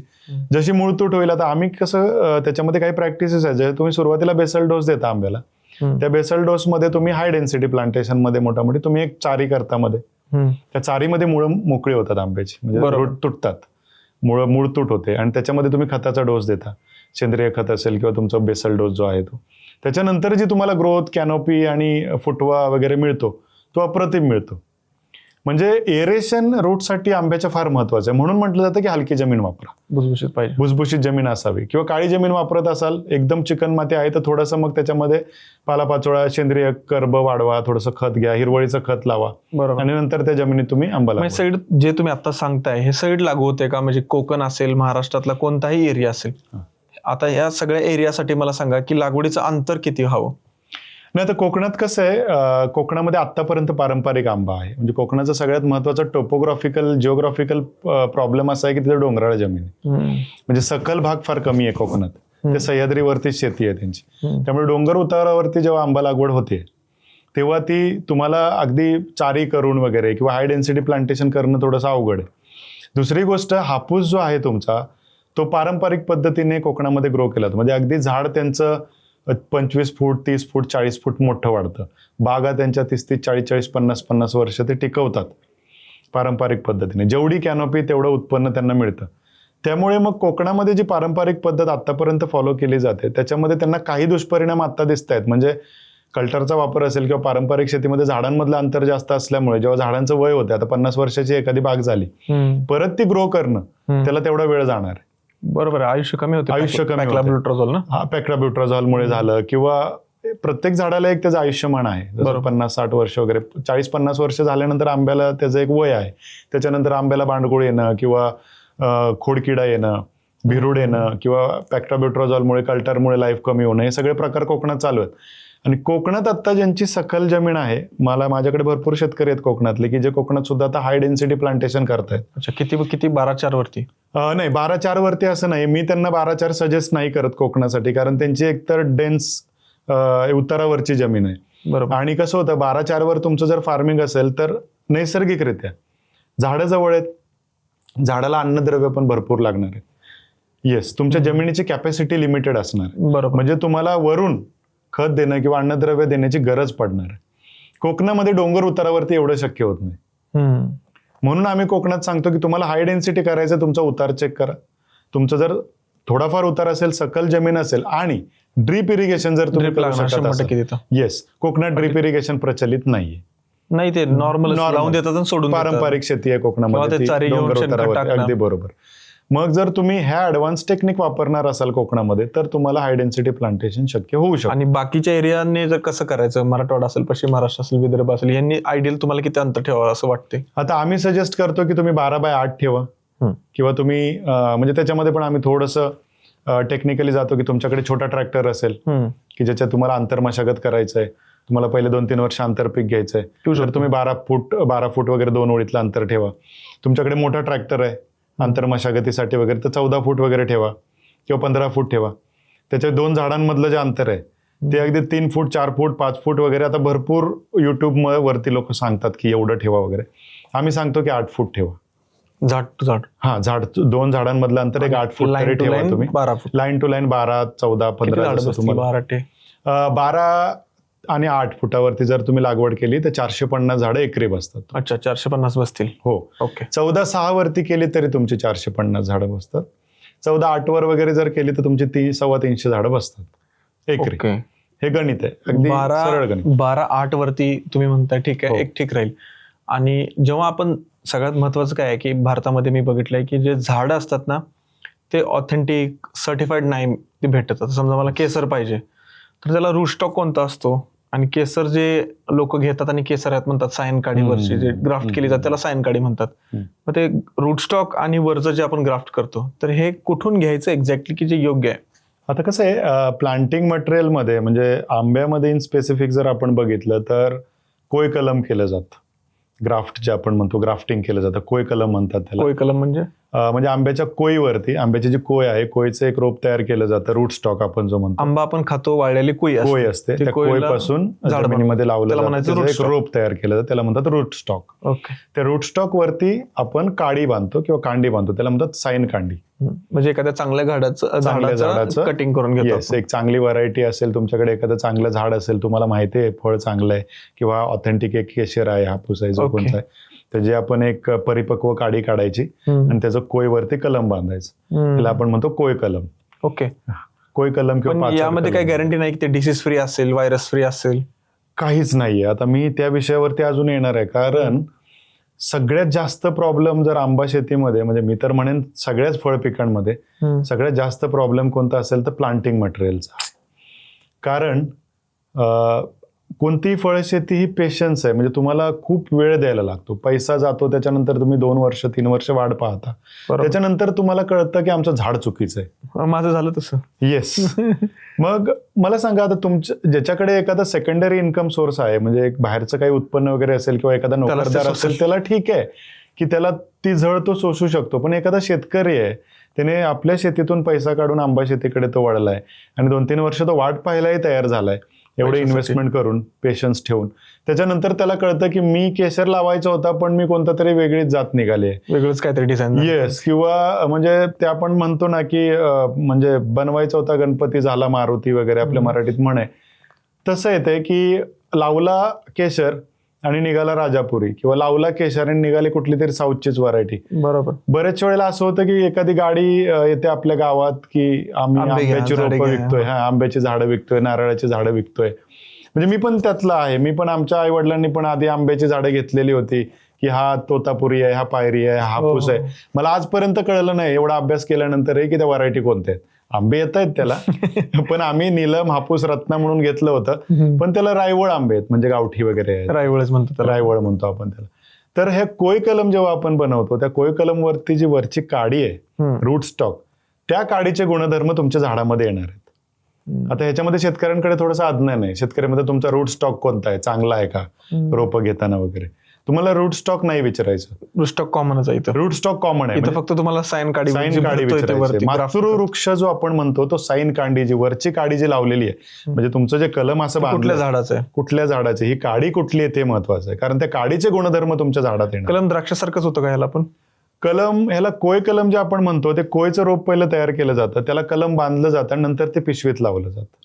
कलम झाडाला बांधलं जातं? नाही, कोयचं जे कोय म्हणजे कोयचं झाड झालं तयार. कोयचं एक छोटं झाड आहे, म्हणजे अगदी त्या झाडाचं वय असतं तुमचं 10 ते 20 दिवस. अच्छा. झाड म्हणजे कोयतून कोंब निघाला, एक 10 दिवसाचा 15 दिवसाचा कोंब झाला की त्याच्यावरती काडी बांधली जाते, जी आपल्याला बांधायची. डायरेक्ट बांधतात असं, काप वगैरे काही घेत नाही. पाचर कलम घेतात त्याला, पाचर कलम म्हणजे त्याला पाचर कलम करतात. असा काप घेतात, कट करून व्ही शेप, आणि त्याच्यामध्ये पाचर टाकतात ती, किंवा काडी टाकतात, आणि त्याला पॉलिथिनने पॅक करतात. त्या पॉलिथिन मध्ये पाणी वगैरे जाऊ नये याची काळजी घेतली जाते. सेम द्राक्षासारखं पाचर कलम केलं जातं. आता रूट स्टॉक जो आहे बेसिकली, तो रूट स्टॉक कोणता असावा, कारण हा पण महत्वाचा विषय आहे. कारण खाली जी मुळं तयार होणार आहेत, ती गुणधर्म रूट स्टॉक मधून येणार आहेत, म्हणजे खालची जी कोय आहे त्याच्यामधून येणार आहे. तर ते रूट स्टॉक तयार होण्यासाठी तुमचा जेवढा गावठी आंबा असेल, रूट स्टॉक असेल, देशी, एकदम देशी, जंगली, गावठी, जे काय तुम्ही, किंवा रायवळ, कोकणामध्ये रायवळ हे संबोधलं जातं, तर ते चांगलं. आता बऱ्याच नर्सरीमध्ये काय होतं, कोय आणणं किंवा कोय आणून ते उगवणं आणि नंतर त्याला कलम बांधणं, एवढ्या मोठ्या प्रमाणावरती कोय आणणं सुद्धा शक्य नाहीये. कुठून आणणार आहे तुम्ही कोय? तुम्हाला जास्तीत जास्त तुम्ही कोय कुठून आणू शकता? एखाद्या प्रोसेसिंग युनिट मधून आणू शकता, जिथे आंब्याचं पल्प वगैरे तयार केलं जातं, तिथे तुम्हाला क्वांटिटीमध्ये कोय मिळेल नर्सरी व्यवसायासाठी. बरोबर. मग तिथून जनरली ह्या कोय येतात. मग आता पल्पिंग युनिट मधून जी कोय येते ती कोणत्या जातीची आहे, तो पण महत्वाचा विषय. काहीच आयडिया नाही. तर आता कसं होतं, जास्त प्रमाणावरती महाराष्ट्र किंवा साऊथमध्ये जर तुम्ही गेलात, तर पल्पिंगला तुम्हाला जो बेंगनपल्ली आहे, किंवा आम्रपाली आहे, बदामी आहे, किंवा महाराष्ट्रामध्ये राजापुरी आहे, ह्या जाती वापरल्या जातात पल्पिंगसाठी. कारण हिची साईज मोठी आहे आणि ह्याच्यातून पल्प जास्त निघतो. तोच आपण त्याचं झाड तयार करतो. येस. म्हणजे कदाचित तुम्ही मार्केटमध्ये जाऊन हापूसचा जो पल्प आणता, 199 रुपये लिटर वगैरे मिळतो, किंवा 200 रुपये लिटर, त्याच्यामध्ये 15-20% हापूस असतो. बाकी ह्या राजापुरी किंवा बेंगनपल्ली वगैरे ज्या बदामी ना, त्याचा पल्प मिक्स केला जातो. आपण प्रोसेसिंगचा भाग आता चर्चेत घेतोय, प्रोसेसिंग वरती आपण नंतर येऊ. म्हणून या मोठ्या ज्या जाती आहेत, राजापुरीचा आंबा मोठा असतो, 1-1.5 किलोचा आंबा येतो, तर त्याच्यापासून पल्प भरपूर निघतो, म्हणून तो प्रोसेसिंगला वापरला जातो. त्याची कोय जनरली कलमामध्ये येते. ओके. तर ही कोय चांगली आहे, म्हणजे हे खराब आहे असं नाहीये. कारण गावठी कोय एवढ्या मोठ्या प्रमाणावर जमा करणं ते पण अवघड आहे. तुम्हाला जाऊन कोणाला तरी सांगायला लागेल, हजार झाड तयार करायचं, हजार लाखोनी झाड तयार होतात, तेवढी रिक्वायरमेंट आहे. दरवर्षी महाराष्ट्रामध्ये, जर माझा आकडा चुकीचा नसेल तर अगदी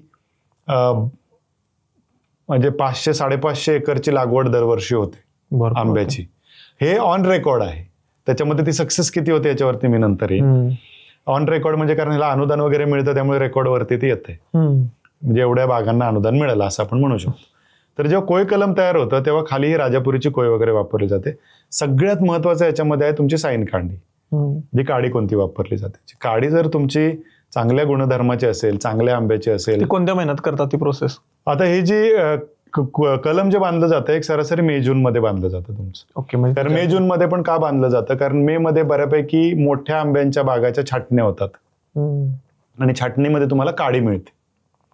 नैसर्गिकरित्या छाटणी झालेली आहे, छाटणीनंतर काडी तयार होते. म्हणजे असं शेतकरी जो आंबा बाग लावतोय त्याला हा एक उत्पन्नाचं साधन आहे की तो छाटणीच्या वेळेला त्याची काडी काढू शकतो. एक काडी अगदी 3 रुपयापासून ते 8 रुपयापर्यंत जाते, चांगलं झाड असेल. हो. आणि माझ्याकडे असे शेतकरी आहेत जे मी बघितलेले आहेत की जे लाखोने काडी सुद्धा काढतात. म्हणजे एखाद्याने समजा 1 लाख काडी काढली तर 4-5 लाख रुपये अगदी काडीतून उत्पन्न निघू शकतं. बापरे. हे एक उत्पन्नाचं वेगळं साधन. म्हणजे जर तुम्ही तिथपर्यंत पोहोचू शकलात, तुमच्याकडे तशी झाडं आहेत, झाडं तशी सिस्टम, तशी लोक, येस, तुम्ही तशी सिस्टम बनवली. मी असेही शेतकरी माझ्याकडे आहेत की जे स्वतः काडी काढून स्वतः रोपं बांधतात आणि स्वतः विक्री करतात. ते एक उत्पन्नाचं साधन तुमच्याकडे तयार झालं. ते तयार करून किती रुपये झाड? पूर्ण इकोसिस्टम. समजा कोई घेतली, XYZ आली त्यांच्याकडे कोणतीही, आणि त्यानंतर त्यांनी केशर ग्राफ्ट केलं, झाड तयार झालं, तर ते किती वर्षाचं झाड तयार करतात आणि किती रुपयाला विकतात? मी त्याच्यावरती येतो थोडंसं. मी आधी तुम्हाला त्याचे एक टोपोग्राफी देतो ग्राफ्टची कशी होते. जे ग्राफ्ट आता आपलं तयार होत आहे ते ग्राफ्ट मेजरली म्हणजे महाराष्ट्रामध्ये ग्राफ्ट तयार करणारे लोक फार कमी आहेत. कारण ग्राफ्टिंगचा खर्च मोठा आहे. ग्राफ्टिंगमध्ये सक्सेस रेशो हा 60-65%, 70% जातो. एवढं कमी? येस. म्हणजे 100 रोपं जेव्हा तुम्ही बांधता तेव्हा किती स्किल्ड बांधणारा आहे तुमचा, किती तयार किंवा किती अनुभवी कलम बांधणारा माणूस आहे त्याच्यावरती डिपेंड करतं. तर एक सरासरी तुमचं सक्सेस रेशो 60-65% जातो, 70% धरून चला अगदी ऍव्हरेज. त्याच्यामध्ये पण रोपं कुठे बांधली जात आहे, थोडंसं दमट वातावरणात रोपं बांधली गेली तर सक्सेस रेशो चांगला आहे. ओके. म्हणून आपण म्हणतो कोकणातली नर्सरी. कोकणात वातावरण दमट असतं, सक्सेसफुल, कोकणात थोडा सक्सेस रेशो जास्त आहे, म्हणून तिथे कलम तयार केली जातात. किंवा जिथे आर्द्रता आहे तिथे कलम चांगली वाढतात किंवा तयार चांगली होतात, सक्सेस रेशो चांगला आहे, म्हणजे तुमचं यश तुम्हाला कलमामध्ये चांगलं भेटतं. पण केशरमध्ये मी जर आलो तर हापूससाठी म्हटलं तर कोकण हा प्रसिद्ध आहे. आणि तुम्ही कोकणातच हापूस आंबा भरपूर होतो, दमट वातावरणात होतो, त्यामुळे तुम्ही रोप पण तिथूनच घेऊन लावावं. मी तर ह्या मताचा आहे की ज्या वातावरणात ते रोप वाढलेलं आहे तिथेच तुम्ही लावताय, चांगली गोष्ट आहे. ओके. कारण शेवटी कसं आहे, एक रोप म्हणजे एक बाळ आहे छोटं.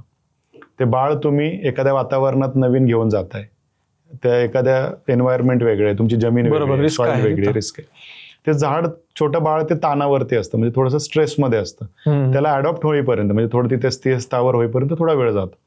म्हणून तुमच्या वातावरणातलं एखादं झाड असेल किंवा मिळतं जुळतं वातावरण असेल तुमच्या भागातलं, अशात तयार केलेलं ते कलम असेल तर तुमच्या इथे लवकर सेट होतं तुमच्या जमिनीमध्ये. पण आता प्रॉब्लेम महाराष्ट्रामध्ये किंवा अगदी भारतभर सांगेन मी, इतका मोठा आहे प्लांटिंग मटेरियलचा की तुम्हाला खात्रीशीर प्लांटिंग मटेरियल मिळणं हे फार अवघड आहे.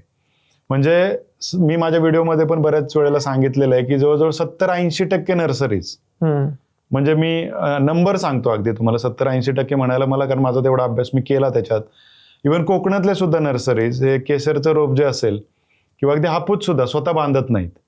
ओके. कुठून तरी बांधलेली रोपं आहेत, ती स्वतः आणायची, त्यांना त्याचा मात्र वृक्ष माहीत नसतो आणि ती फक्त विक्री केली जाते. ट्रेडिंगचा भाग आहे तो. बऱ्याच वेळेला केशर जातीत जर म्हटलं तर 70% रोपं गुजरातवरून येतात. म्हणजे मी असं म्हणत नाही गुजरातमध्ये रोपं खराब तयार होतात, हा माझा म्हणण्याचा भाग नाहीये. पण जो रोपं विकतोय त्याला त्याचा मात्र वृक्ष माहित पाहिजे की त्याला हिस्ट्री माहित आहे, ट्रेसेबिलिटी आहे का.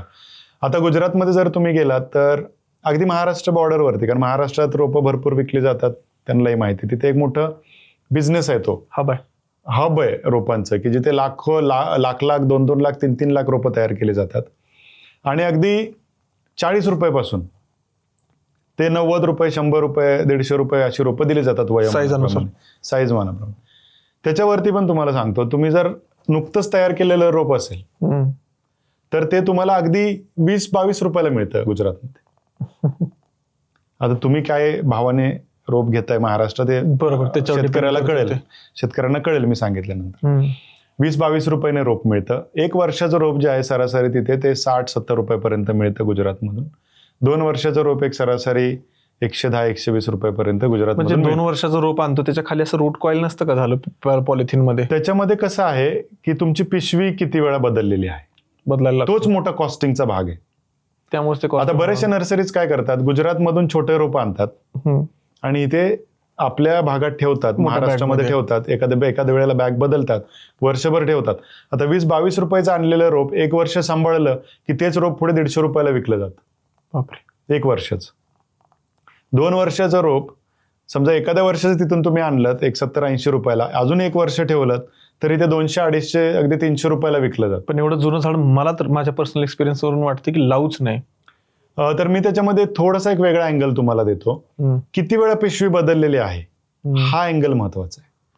तुमच्यामध्ये आता पिशवीची साईज सांगतो तुम्हाला. जेव्हा नवीन रोप असतं तेव्हा एक त्याला सरासरी 6 ते 7 सेंटीमीटरची पिशवी येते. एकदम छोटी पिशवी असते, एकदम छोटी पिशवी असते, एवढी गरजची पिशवी येते. जे नवीन कोई कलम जेव्हा लावलं जातं, कारण कसं कोईचं कलम बांधलं तर तेव्हा पैसा वाचवायचा असतो कलम बांधणाऱ्याला, त्यामुळे पिशवी छोटी, माती छोटं, सॉइल मीडियम छोटं, त्यामुळे त्यांचा तो पैसा वाचतो. छोटी बॅग असते. त्याच्यानंतर एकदा बॅग बदलली जाते आणि ती बॅग टाकली जाते एक सरासरी 12 ते 14 सेंटीमीटरची पहिली बॅग. 2 किलोच्या आसपास त्यात 1.5 ते 2 किलोच्या आसपास पहिल्यांदा बॅग बदलली जाते.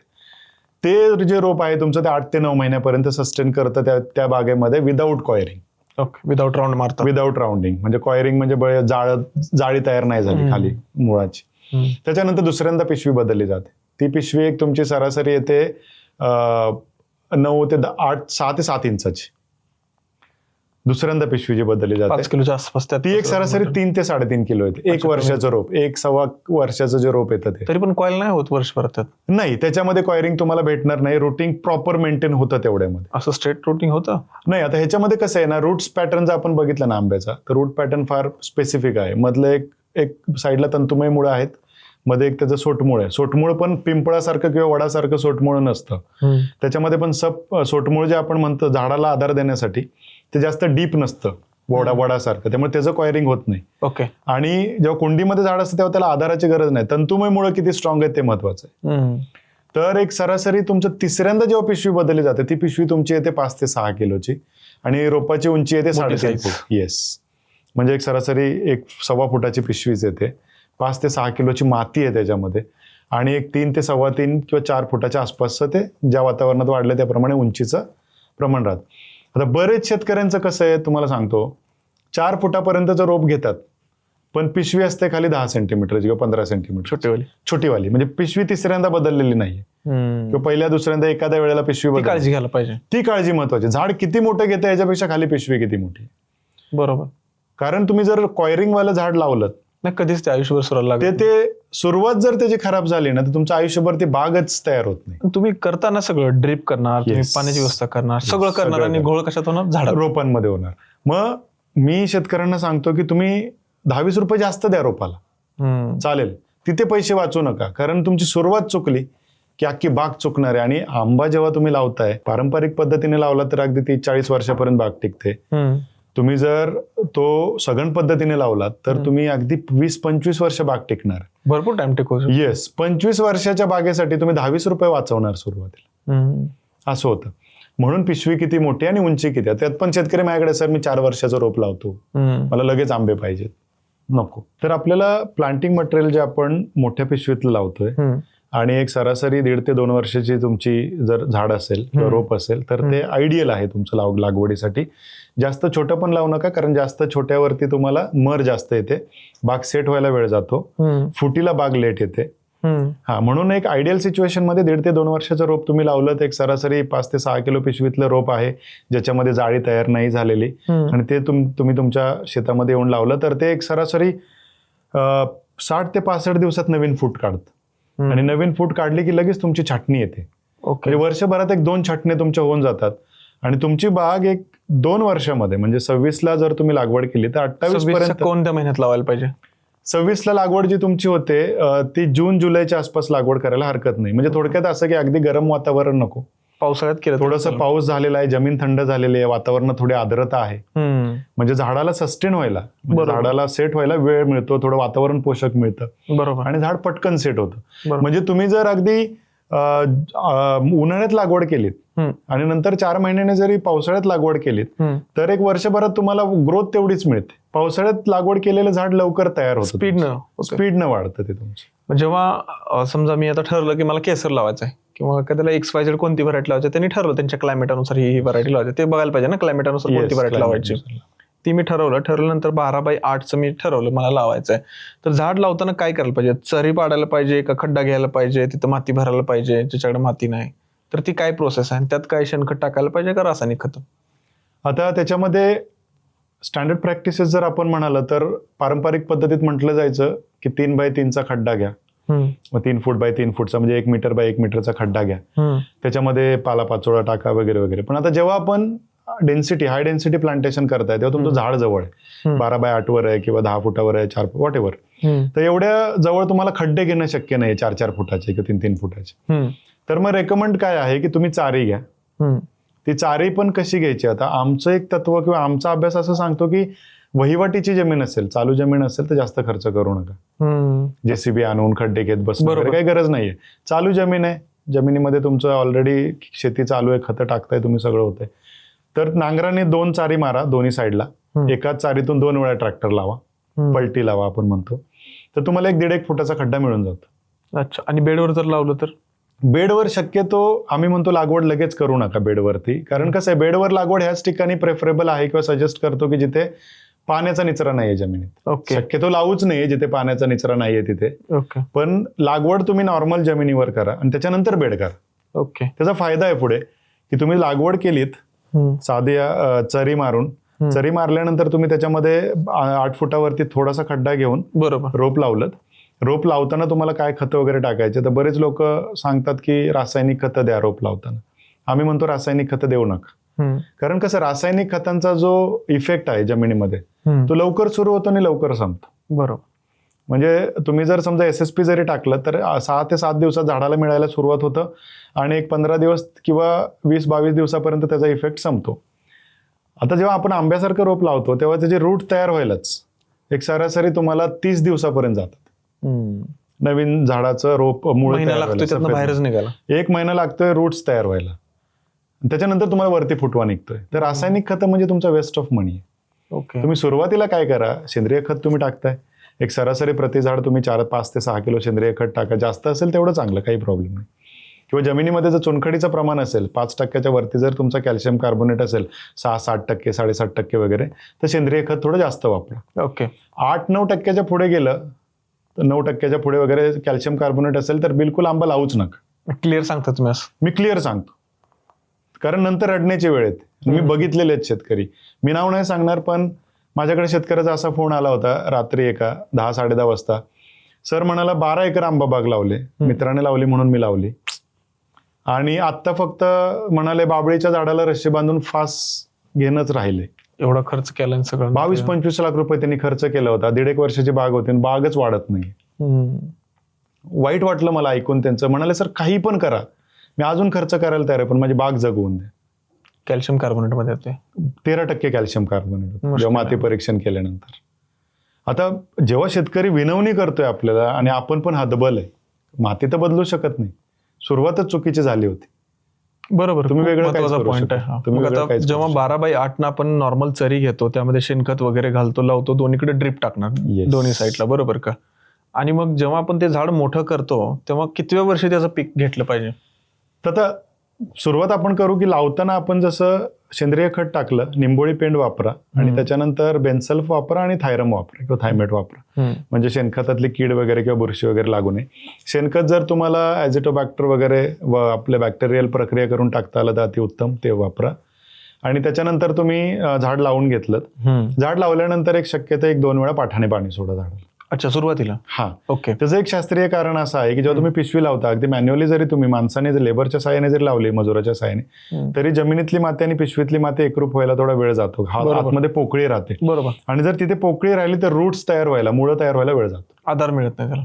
हा, म्हणजे मुळच तुमची कसं आहे, मुळं फुटायला सुरुवात करतात पिशवीतून बाहेर आणि तिथे पोकळी असते, माती नाहीये, आधार नाही, त्याला मीडियमच मिळाला नाही. ठीक आहे, मग तुमची झाडं फुटायला वेळ घेतात. हेच जर तुम्ही पाठाने पाणी सोडलं तर माती चिटकल. येस, Point आहे. माती बसते त्याच्यामध्ये आणि मधली पोकळी निघून जाते बरोबर. आणि झाड एकदम सेट होतं लगेच तुमचं. ती बरोबर. माती टाईट होते आणि तुमच्या जमिनीत मुळं चालू होऊन जातात. मग तुम्हाला जसं मी म्हटलं की तुम्ही जसं उत्पन्नाचा प्रश्न मला विचारला, 26ला लागवड केली तर 28 पासून तुम्ही उत्पन्न घ्यायला सुरू करू शकता. पण ह्या प्रॅक्टिसेस महत्वाच्या आहेत. म्हणजे 26 अर्ध वर्ष जाणार, 27 पूर्ण आणि 28ला फळ येऊ शकतो. 28ला तुम्ही एक थोडं थोडं फळ घ्यायला सुरुवात करा. म्हणजे कमीत कमी 2 वर्ष तर त्याला वेळ द्यायला पाहिजे. 2 वर्ष देणं गरजेचं आहे. झाडाची कॅनोपी डेव्हलप झाली पाहिजे. कॅनोपीपेक्षा स्टेम तयार झालं पाहिजे. काय करायचं असतं स्टेम तयार करायला किंवा Yes. प्रूनिंगला? आता आधीचा जो तुमचा प्रश्न होता की बेडवरती आपण झाडं लावू, तर तुम्ही जेव्हा झाडं लावल्यानंतर एक वर्षानंतर त्याला बेड करा. सपोर्ट द्यायचा त्याला. हा, म्हणजे झाडाला एक पाऊण फुटाचा बेड तयार करून द्या. ते बेड तयार करताना आम्ही सांगतो की तुम्ही हिरवळीचं खत पेरा मध्ये, ताकद्यांच्या पेरा आणि तो काढून टाका त्या बेडमध्ये आणि चढवून घ्या. जसं तुम्ही बेड तयार करता त्याच्यानंतर तुम्हाला एक 6 महिन्यात तुमचा जो गर्थ आहे, म्हणजे जी विड्थ आहे तुमच्या स्टेम, जाडी जी स्टेमची जी आहे मुख्य खोडाची, ती एकदम फटकन वाढते. म्हणजे अगदी 2, 2.5, 3 इंचापर्यंत तुम्हाला खोड मिळून जातं लगेच. वर्ष 6 महिन्याचा फरक पडतोय. लगेच फरक पडतो. म्हणजे थोडक्यात तुम्ही काय केलं, मुळांना सपोर्ट दिलात, खाली स्टेमला सपोर्ट मिळाला, झाडाला एक अन्नद्रव्य तुम्ही ऑलरेडी टाकलं जसं हिरवळीचं खत वगैरे, स्टेम एकदम बूस्ट करतं तुमचं. आणि एकदा स्टेम तयार झालं की वरती तुम्हाला फ्रुटिंग एकदम फास्ट मिळतं, बेस्ट मिळतं. कॅनोपी हेवी होते तुमचं. ते झाड किती वर गेलं असं प्रूनिंग करतो तेव्हा साईडला असं डेरेदार तयार करतो. त्याच्यासाठी महत्वाचं आहे तुम्ही रोप किती उंचीचं घेताय. बरेच इव्हन कृषी विद्यापीठ, विज्ञान केंद्र 1-1 वर्षाचं रोप देतात, 1 फूट 1.5 फुटाचं, की जे रोप तुमचं खालूनच फांद्या फुटायला सुरुवात होतात. आता मला सांगा, खालून जर फांद्या फुटल्या तर बेड कसा करणार? नाही, बेड करताच येत नाही, कारण खाली ते तो वागता पण काम पण करतात. दुसरी महत्वाची गोष्ट, आंब्याचं जे फळ आहे ते फांदीच्या शेंड्याला येतं. पेरू आणि डाळिंबाप्रमाणे मध्ये फुलं नसतात फांदीच्या, मोहर शेंड्याला येतं. शेंड्याला येतो बाहेर, म्हणजे मोहर परिपक्व फांदीला येणार आहे आणि जेव्हा शेंड्याला मोहर येणार आणि तिथे फळ लागणार तर ती फांदी अशी वाकते, पडते खाली, आणि ती वाकल्यानंतर फळ जमिनीला टेकतं. म्हणून आम्ही म्हणतो की ऍटलिस्ट तुमचं मधलं जे खोड आहे ते 3-3.5 फुटाचं ठेवा, जेणेकरून कॅनोपी वरती तयार होईल. खाली तुम्हाला बेडला जागा राहील. बरोबर. बेड लावल्यानंतर खोड तयार होईल. बरोबर. आणि फळांवरती आणि उत्पन्नावरती तुमचा त्या खालच्या ह्याचा इम्पॅक्ट होणार नाही. सगळ्यात महत्वाचं, आज शेतकरी जर कशाला वैतागला असेल तर गवताला, तणाला. तण काढायला मजूर मिळत नाहीत. फळबागेमध्ये तण पण तेवढे होतात. बरोबर. तणनाशक नाही का चालत एखादं? आता जेव्हा जर तुम्ही उंची जास्त ठेवली झाडाची तर खाली तणनाशक वापरू शकता. ते पण पावसाळ्यात 1-2 वेळा वापरलं तर मला नाही वाटत तण एवढे येतात. अगदी बरोबर. जसं झाडाची कॅनोपी नंतर वाढायला सुरुवात होते तसं तण कमी होत जातात जमिनीमध्ये. आणि मग सगळं आता ठीक आहे, आपण कॅनोपी केली, वाढवलं, झाडाला वर्षातनं माल घेतला की पुन्हा छाटणी करतो आपण. बरोबर काय? सगळ्या शेतकऱ्यांना ही कॉमन गोष्ट माहितच आहे. बरोबर. पण मोहर येण्यासाठी काय करायला पाहिजे?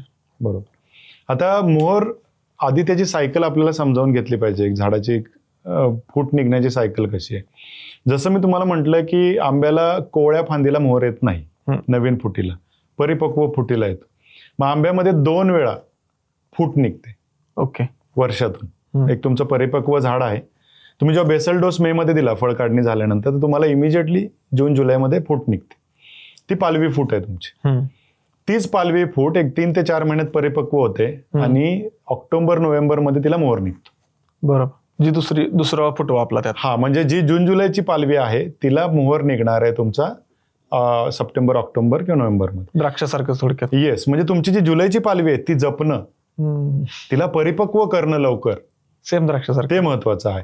म्हणजे जसं आपण म्हणतो, शेतकरी म्हणतात की आता आंबा निघाला, आम्हाला आता काय काम नाही, लक्ष देत नाहीत कोण. येस. खरं आहे. तुम्ही फुल टाइम सांगितल्यावर म्हणजे तुम्हाला जुलैची पालवी जपायची आहे तरच तुम्हाला मोहर चांगला मिळणार. बरोबर आहे. त्याच्या करपा नाही पाहिजे, अंतरकनोज करपा, तुमच्या डावणी नाही पाहिजे, भुऱ्या नाही आला पाहिजे, मिजमाशीचा प्रादुर्भाव स्प्रे करावं लागणार त्याला. येस. तर त्यावेळेला पालवीवरती जे काही तुम्हाला खराब दिसतंय, जपायला लागणार, जे डिसीज पेस्ट आहे ते कंट्रोल करावं लागणार. जून, जुलै, ऑगस्टची जी पालवी आहेत ते 1-2 स्प्रे मध्ये होऊन जातं. जास्त काही प्रॉब्लेम, आंब्याला खूप औषध किंवा खूप काही लागतं असं नाही.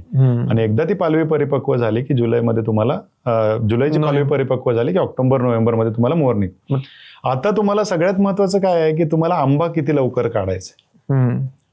तुमची सायकल तुम्ही फॉलो करताय, पण तुम्हाला उत्पन्न कधी पाहिजे की ज्याला तुम्हाला चांगला दर भेटेल. असं पण असतं का? म्हणजे 100% द्राक्षाला कसं छाटणी करतो आपण ऑक्टोबर सप्टेंबरला, आपल्याला पुढे मार्केटच्या हिशोबाने किंवा घालवायच्या हिशोबाने, आंब्याला पण तसं. आंब्यालाही तसं आहे. काय आहे आता आंब्यामध्ये कसं आहे, केशरचं जर समजा आपण आता एक्झाम्पल घेतोय, तर केशरमध्ये तुमचा आंबा जो आहे तो कधी मार्केटमध्ये गेला पाहिजे. एप्रिलमध्ये जर तुमचा पहिल्या 15 आठवड्यात किंवा अगदी 3ऱ्या आठवड्यापर्यंत आंबा मार्केटमध्ये गेला तर तुम्हाला दर चांगला भेटतो. त्याचंही कारण मी सांगतो तुम्हाला, कारण हापूस तुमचा संपत आलेला असतो. हापूस कमी कमी होत असतो मार्केटमध्ये, आणि नॉर्थचा किंवा गुजरातचा केशर थोडा लेट असतो. गुजरातचा केशर मे मध्ये बाजारात येतो, आणि मधला हा 1 महिन्याचा जो पिरियड आहे, पूर्ण 1 महिन्याचा कालावधी, हा महाराष्ट्रातल्या केशरसाठी मी तर म्हणतो राखीव ठेवलाय. मार्केटने राखीव ठेवलाय. तुम्ही तुमचं उत्पन्न इथे आणा, तुम्हाला दर चांगला भेटेल. ते आणायचं कसं त्या टाइमला, कारण आपल्या हातात तर नाही ती गोष्ट. म्हणून मी म्हटलं की तुम्ही छाटणी कधी करताय, पालवी कधी निघते, आणि ती पालवी किती लवकर परिपक्व होते, आणि तिला मोहर कधी लागतो. म्हणजे तुम्ही जी मेची छाटणी असते फळ गेल्यानंतर ती पण छाटणी व्यवस्थित, ती पण छाटणी वेळेत झाली पाहिजे. म्हणजे समजा तुम्हाला जर लेट केली तर लेट फळ घेऊ शकता, लवकर घेतली तर लवकर. अच्छा, त्यानुसार ते डिपेंड आहे. त्यानुसार डिपेंड आहे. मग त्याच्यामध्ये अगदी एखाद्या पुढे जाऊन आपण म्हणतो की तुमची बाग परिपक्व आहे, झाडं चांगली आहेत, सगळं चांगले, तर पालवी निघाली की जुलैमध्ये तुम्ही पॅक्लाब्युट्राझॉल द्या, कल्टार द्या, तुम्ही पण प्रमाणात द्या, त्याचं प्रमाण व्यवस्थित द्या. पॅक्लाब्युट्राझॉल किंवा कल्टारचं काम आहे की पालवी लवकर परिपक्व करणं, म्हणजे नवीन फुटवा न करून देणे. नवीन फुटवा जो झालेला आहे, जिब्रेलिक ऍसिड जे तयार होतं त्याला तयार होऊन न देणे. तो बेसिकली कसं आहे, जी नवीन पालवी झालेली आहे ती जागेवर थांबवणं आणि ती परिपक्व करणं, आणि अजून जास्त पालवी फुटू न देणं. कारण कसं आहे, तुमची पालवी फुटत राहिली तर मोहर लेट होत जाणार. मोहर येणार इव्हेंच्युअली, पण लेट येणार ती परिपक्व झाली. येस. तुम्हाला मग जून जुलैमध्ये तुम्ही समजा जुलैच्या एंडला वगैरे जर पॅक्लाब्युट्राझॉल दिलं, जे प्रमाण दिलेलं आहे त्याप्रमाणे ते राऊंड मध्ये लागतं, राऊंड मध्ये दिलं, किंवा त्याचं पीपीएम किती आहे, किती प्रमाणात द्यायचं वगैरे, कारण शेतकरी चुकतात तिथेच. कोकणातल्या बागा संपल्या कारण अतिप्रमाण कल्टारचं थांबवण्यासाठी. अतिप्रमाण म्हणजे कसं आहे, तुम्ही एखाद्या झाडाला त्याला जेवढी गरज आहे तेवढं घटक द्या किंवा केमिकल द्या, जास्त देऊ नका, नाही ते झाड मरेल. आता तिथे माती शेवट, आता तिथे माती झाली. म्हणून आम्ही म्हणतो, बरेच शेतकरी मला म्हणतो, साहेब तुम्ही कल्टार का सांगता, लोकांच्या आरोग्यावर परिणाम होतो वगैरे. असं नाहीये. बनवलंय ना एक कल्टार एक संजीवक आहे बेसिकली. संजीवक म्हणजे काय, झाडामध्ये जे plant growth regulator, yes, PGR आहेत, संजीवक आहे, पीजीआर आहे, प्लांट ग्रोथ रेग्युलेटर आहे. तर त्याच्यामध्ये जे घटक झाडामध्ये नैसर्गिकरित्या तयार होतात फूट कमी करण्यासाठी, ते तुम्ही बाहेरून देताय. बस, बरोबर. Synthetic hormones. मग तुम्ही समजा कल्टार दिलं, त्याच्यानंतर तुमची पालवी परिपक्व व्हायला सुरुवात होते. तुमचा जो मोहर आहे तो एक सरासरी नोव्हेंबर डिसेंबर मध्ये सुरू झाला पाहिजे. महाराष्ट्रातल्या शेतकऱ्यांसाठी खास तुम्ही सांगताय. हो. ऑक्टोबर पासून जर तुमचा मोहर निघायला सुरुवात झाला तर तुमची काढणी मार्च मध्ये होणार. म्हणजे नोव्हेंबर डिसेंबर जानेवारी फेब्रुवारी मार्च 5व्या महिन्यात काढणी कालावधी आहे. ओके. तर तुमचा ऑक्टोबरचा मोहर मार्चची काढणी, नोव्हेंबरचा मोहर एप्रिलची काढणी, डिसेंबरचा मोहर मेची काढणी. जेव्हा मोहर येतो, मोहर आल्यानंतर त्या मोहरला जपण्यासाठी आपल्याला काय प्रॅक्टिसेस करावं लागतात का? जसं लोक म्हणतात की प्लॅनोफिक्स मारा, हे करा, ते करा. तर मोहर जपण्यासाठी म्हणजे आंब्यावरती जर सगळ्यात जास्त फवारण्या वर्षभरातल्या होत असतील तर त्या मोहराच्याच होतात. जास्त म्हणजे 3-4 फवारण्या लागतात सरासरी. ते पण आज का लागतायत, कारण थोडं वातावरण लहरी हातात नाहीये म्हणून. नाही तर ह्याच्या आधी 1-2 फवारण्यावरती सुद्धा मोहर चांगला यायचा. ह्या वर्षी जर तुम्ही बघितलं तर बागांना फुलं भरपूर आली, मोहर भरपूर आला. म्हणजे एवढा मोहर होता बागांना की असं वाटलं झाड यावर्षी खूप होता. 50-60 झाडं आहेत शिल्लक अजून केसरची. येस. पण जेवढ्या प्रमाणात मोहर आला त्याच्यात 40% 30% सुद्धा फळं नाहीये, 10% नुसतं. तर इव्हन असं म्हटलं जातं की 100% मोहराचं रूपांतर तर फळात नाही होत.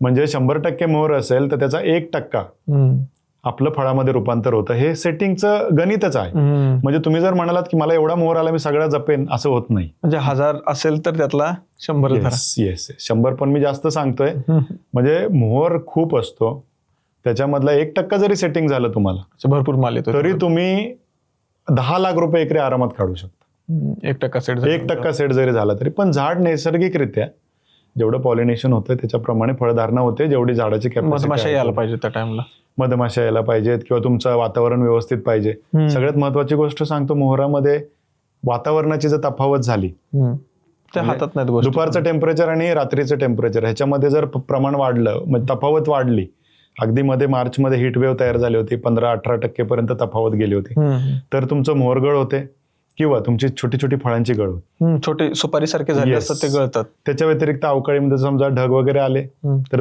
याला काही कंट्रोल नाही आपलं. ह्याला कंट्रोल आहे. अच्छा, ह्याला कंट्रोल आहे. कसं होतं, झाडं स्ट्रेसमध्ये जात आहेत. म्हणजे झाडांना कळत नाहीये की दिवसाचं टेम्परेचर 38-40 आणि रात्रीचं टेम्परेचर 20-22. मग तिथं सीवीड वगैरे स्प्रे करून नाही का? येस, सीवीड आहे तुमचं, अॅमिनो आहे, पोटॅशियम नायट्रेट आहे, कॅल्शियम कार्बोनेट आहे. ह्याची फवारणी तुम्हाला लगेच घ्यायला लागते. म्हणजे झाडांना कार्बोनेटची पण रिलॅक्स करायला लागतं थोडंसं तुम्हाला. म्हणजे झाडं तानामध्ये गेली कारण वातावरण सडन बदललं. तुम्हाला अचानक 40 डिग्री सेल्सिअस मध्ये गेले. मी तयारनिशी गेलो तर काय अडचण नाही. येस. मग तुम्ही जर वेदर बघून काम केलं तुम्ही तर जर होऊ शकतं. वातावरण बघून लगेच फवारणी घेतली तर तुमची फळगड होणार नाही, मोहरगड होणार नाही. माझा दरवर्षी होतो. नेक्स्ट टाइमला कनेक्ट राहतो. पुढच्या तर ह्या काही गोष्टी आहेत की वातावरणात बदल झाला, समजा दमट वातावरण तयार झालं, तुमच्या बागेत भुऱ्या येणार आहे, बरोबर. मोहर पांढरा पडणार आहे. पण त्याला बेसिक आपली जे रिकमेंडेशन आहेत ते जर केलं म्हणजे भुरीची औषधं नॉर्मली जरी शेतकऱ्यांनी वापरली तरी चालतं. तुम्हाला भुरी ओळखता आली पाहिजे सगळ्यात पहिले महत्वाची. तुम्हाला वातावरणात तफावत आहे हे ओळखता आलं पाहिजे हे महत्वाचं. बरोबर. तेवढं जर ओळखलं तुम्ही तर तुमचा मोहर अगदी 100% टिकतो, काही प्रॉब्लेम नाहीये. म्हणजे फळं तयार होतात 100% टिकतो. म्हणजे जे 1% अर्धा टक्का जे तुम्ही एक्सपेक्ट करता झाडाकडून तेवढं तुम्हाला मिळून जातं. सगळ्यात महत्वाचं आंबा शेतीमध्ये ना प्रुनिंग कसं करायचं लोकांना ते कळतच नाही. म्हणजे आणि त्यात एक लई दुविधा असते की कसं करू, मध्ये कट करू, मधून सनलाईट हार्वेस्ट आली करू, पाहिजे. कसं करू, काय करू ते सांगा ना थोडंसं. जसं तुम्ही सांगितलं की आंब्यामध्ये जेवढी उष्णता आणि हवा खेळती राहील, मी उष्णता का म्हणतो त्याचं कारण मी सांगतो तुम्हाला. जेवढी हवा खेळती राहील, सूर्यप्रकाश खेळता राहील, तेवढं आंब्याला फ्रुटिंग चांगलं होतं, फ्लॉवरिंग चांगलं होतं. बरं. त्याच्यामध्ये छाटणीचा मुख्य रोल आहे. आणि दुसरी गोष्ट, तुम्ही जर सघन पद्धतीने आंबा लागवड करत असाल, हाय डेन्सिटी प्लांटेशन करताय, तर तुम्हाला 100% छाटणी घेणंच आहे. मग ह्याच्यामध्ये किती वेळा छाटणी घ्यायची? तर जर तुमची 4 फुटावर वगैरे बाग असेल तर तुम्हाला अगदी 2 वेळा सुद्धा छाटणी घ्यावी लागते, कारण झाडं जवळ आहे. ओके. ती कधी घ्यायची त्याचं एक वेगळं शेड्यूल तयार होतं.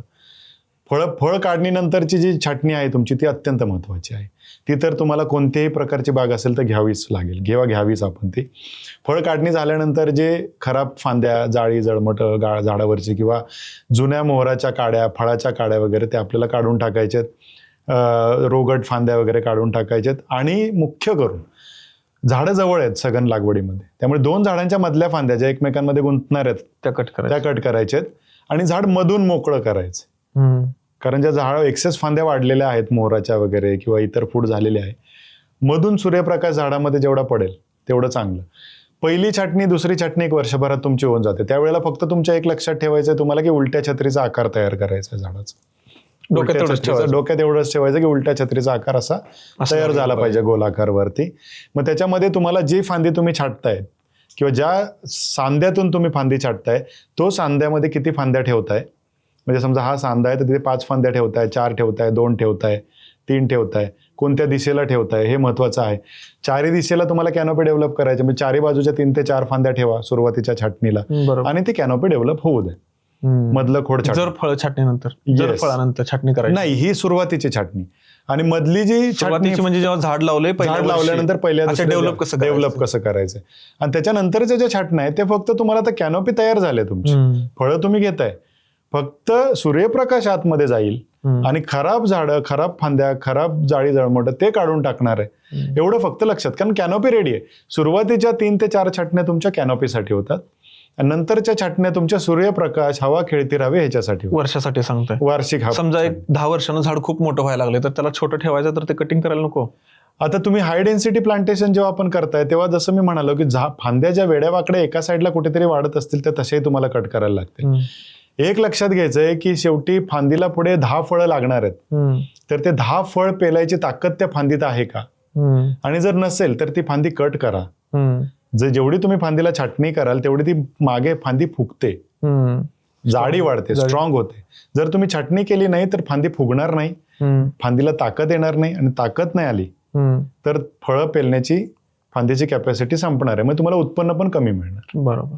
त्या हिशोबाने झाडाला डेव्हलप करायचं, त्या हिशोबाने झाडाला, म्हणजे हाय डेन्सिटी लावलेला आहे, अल्ट्रा हाय डेन्सिटी, त्याला झाड मोठं होऊनच द्यायचं नाही.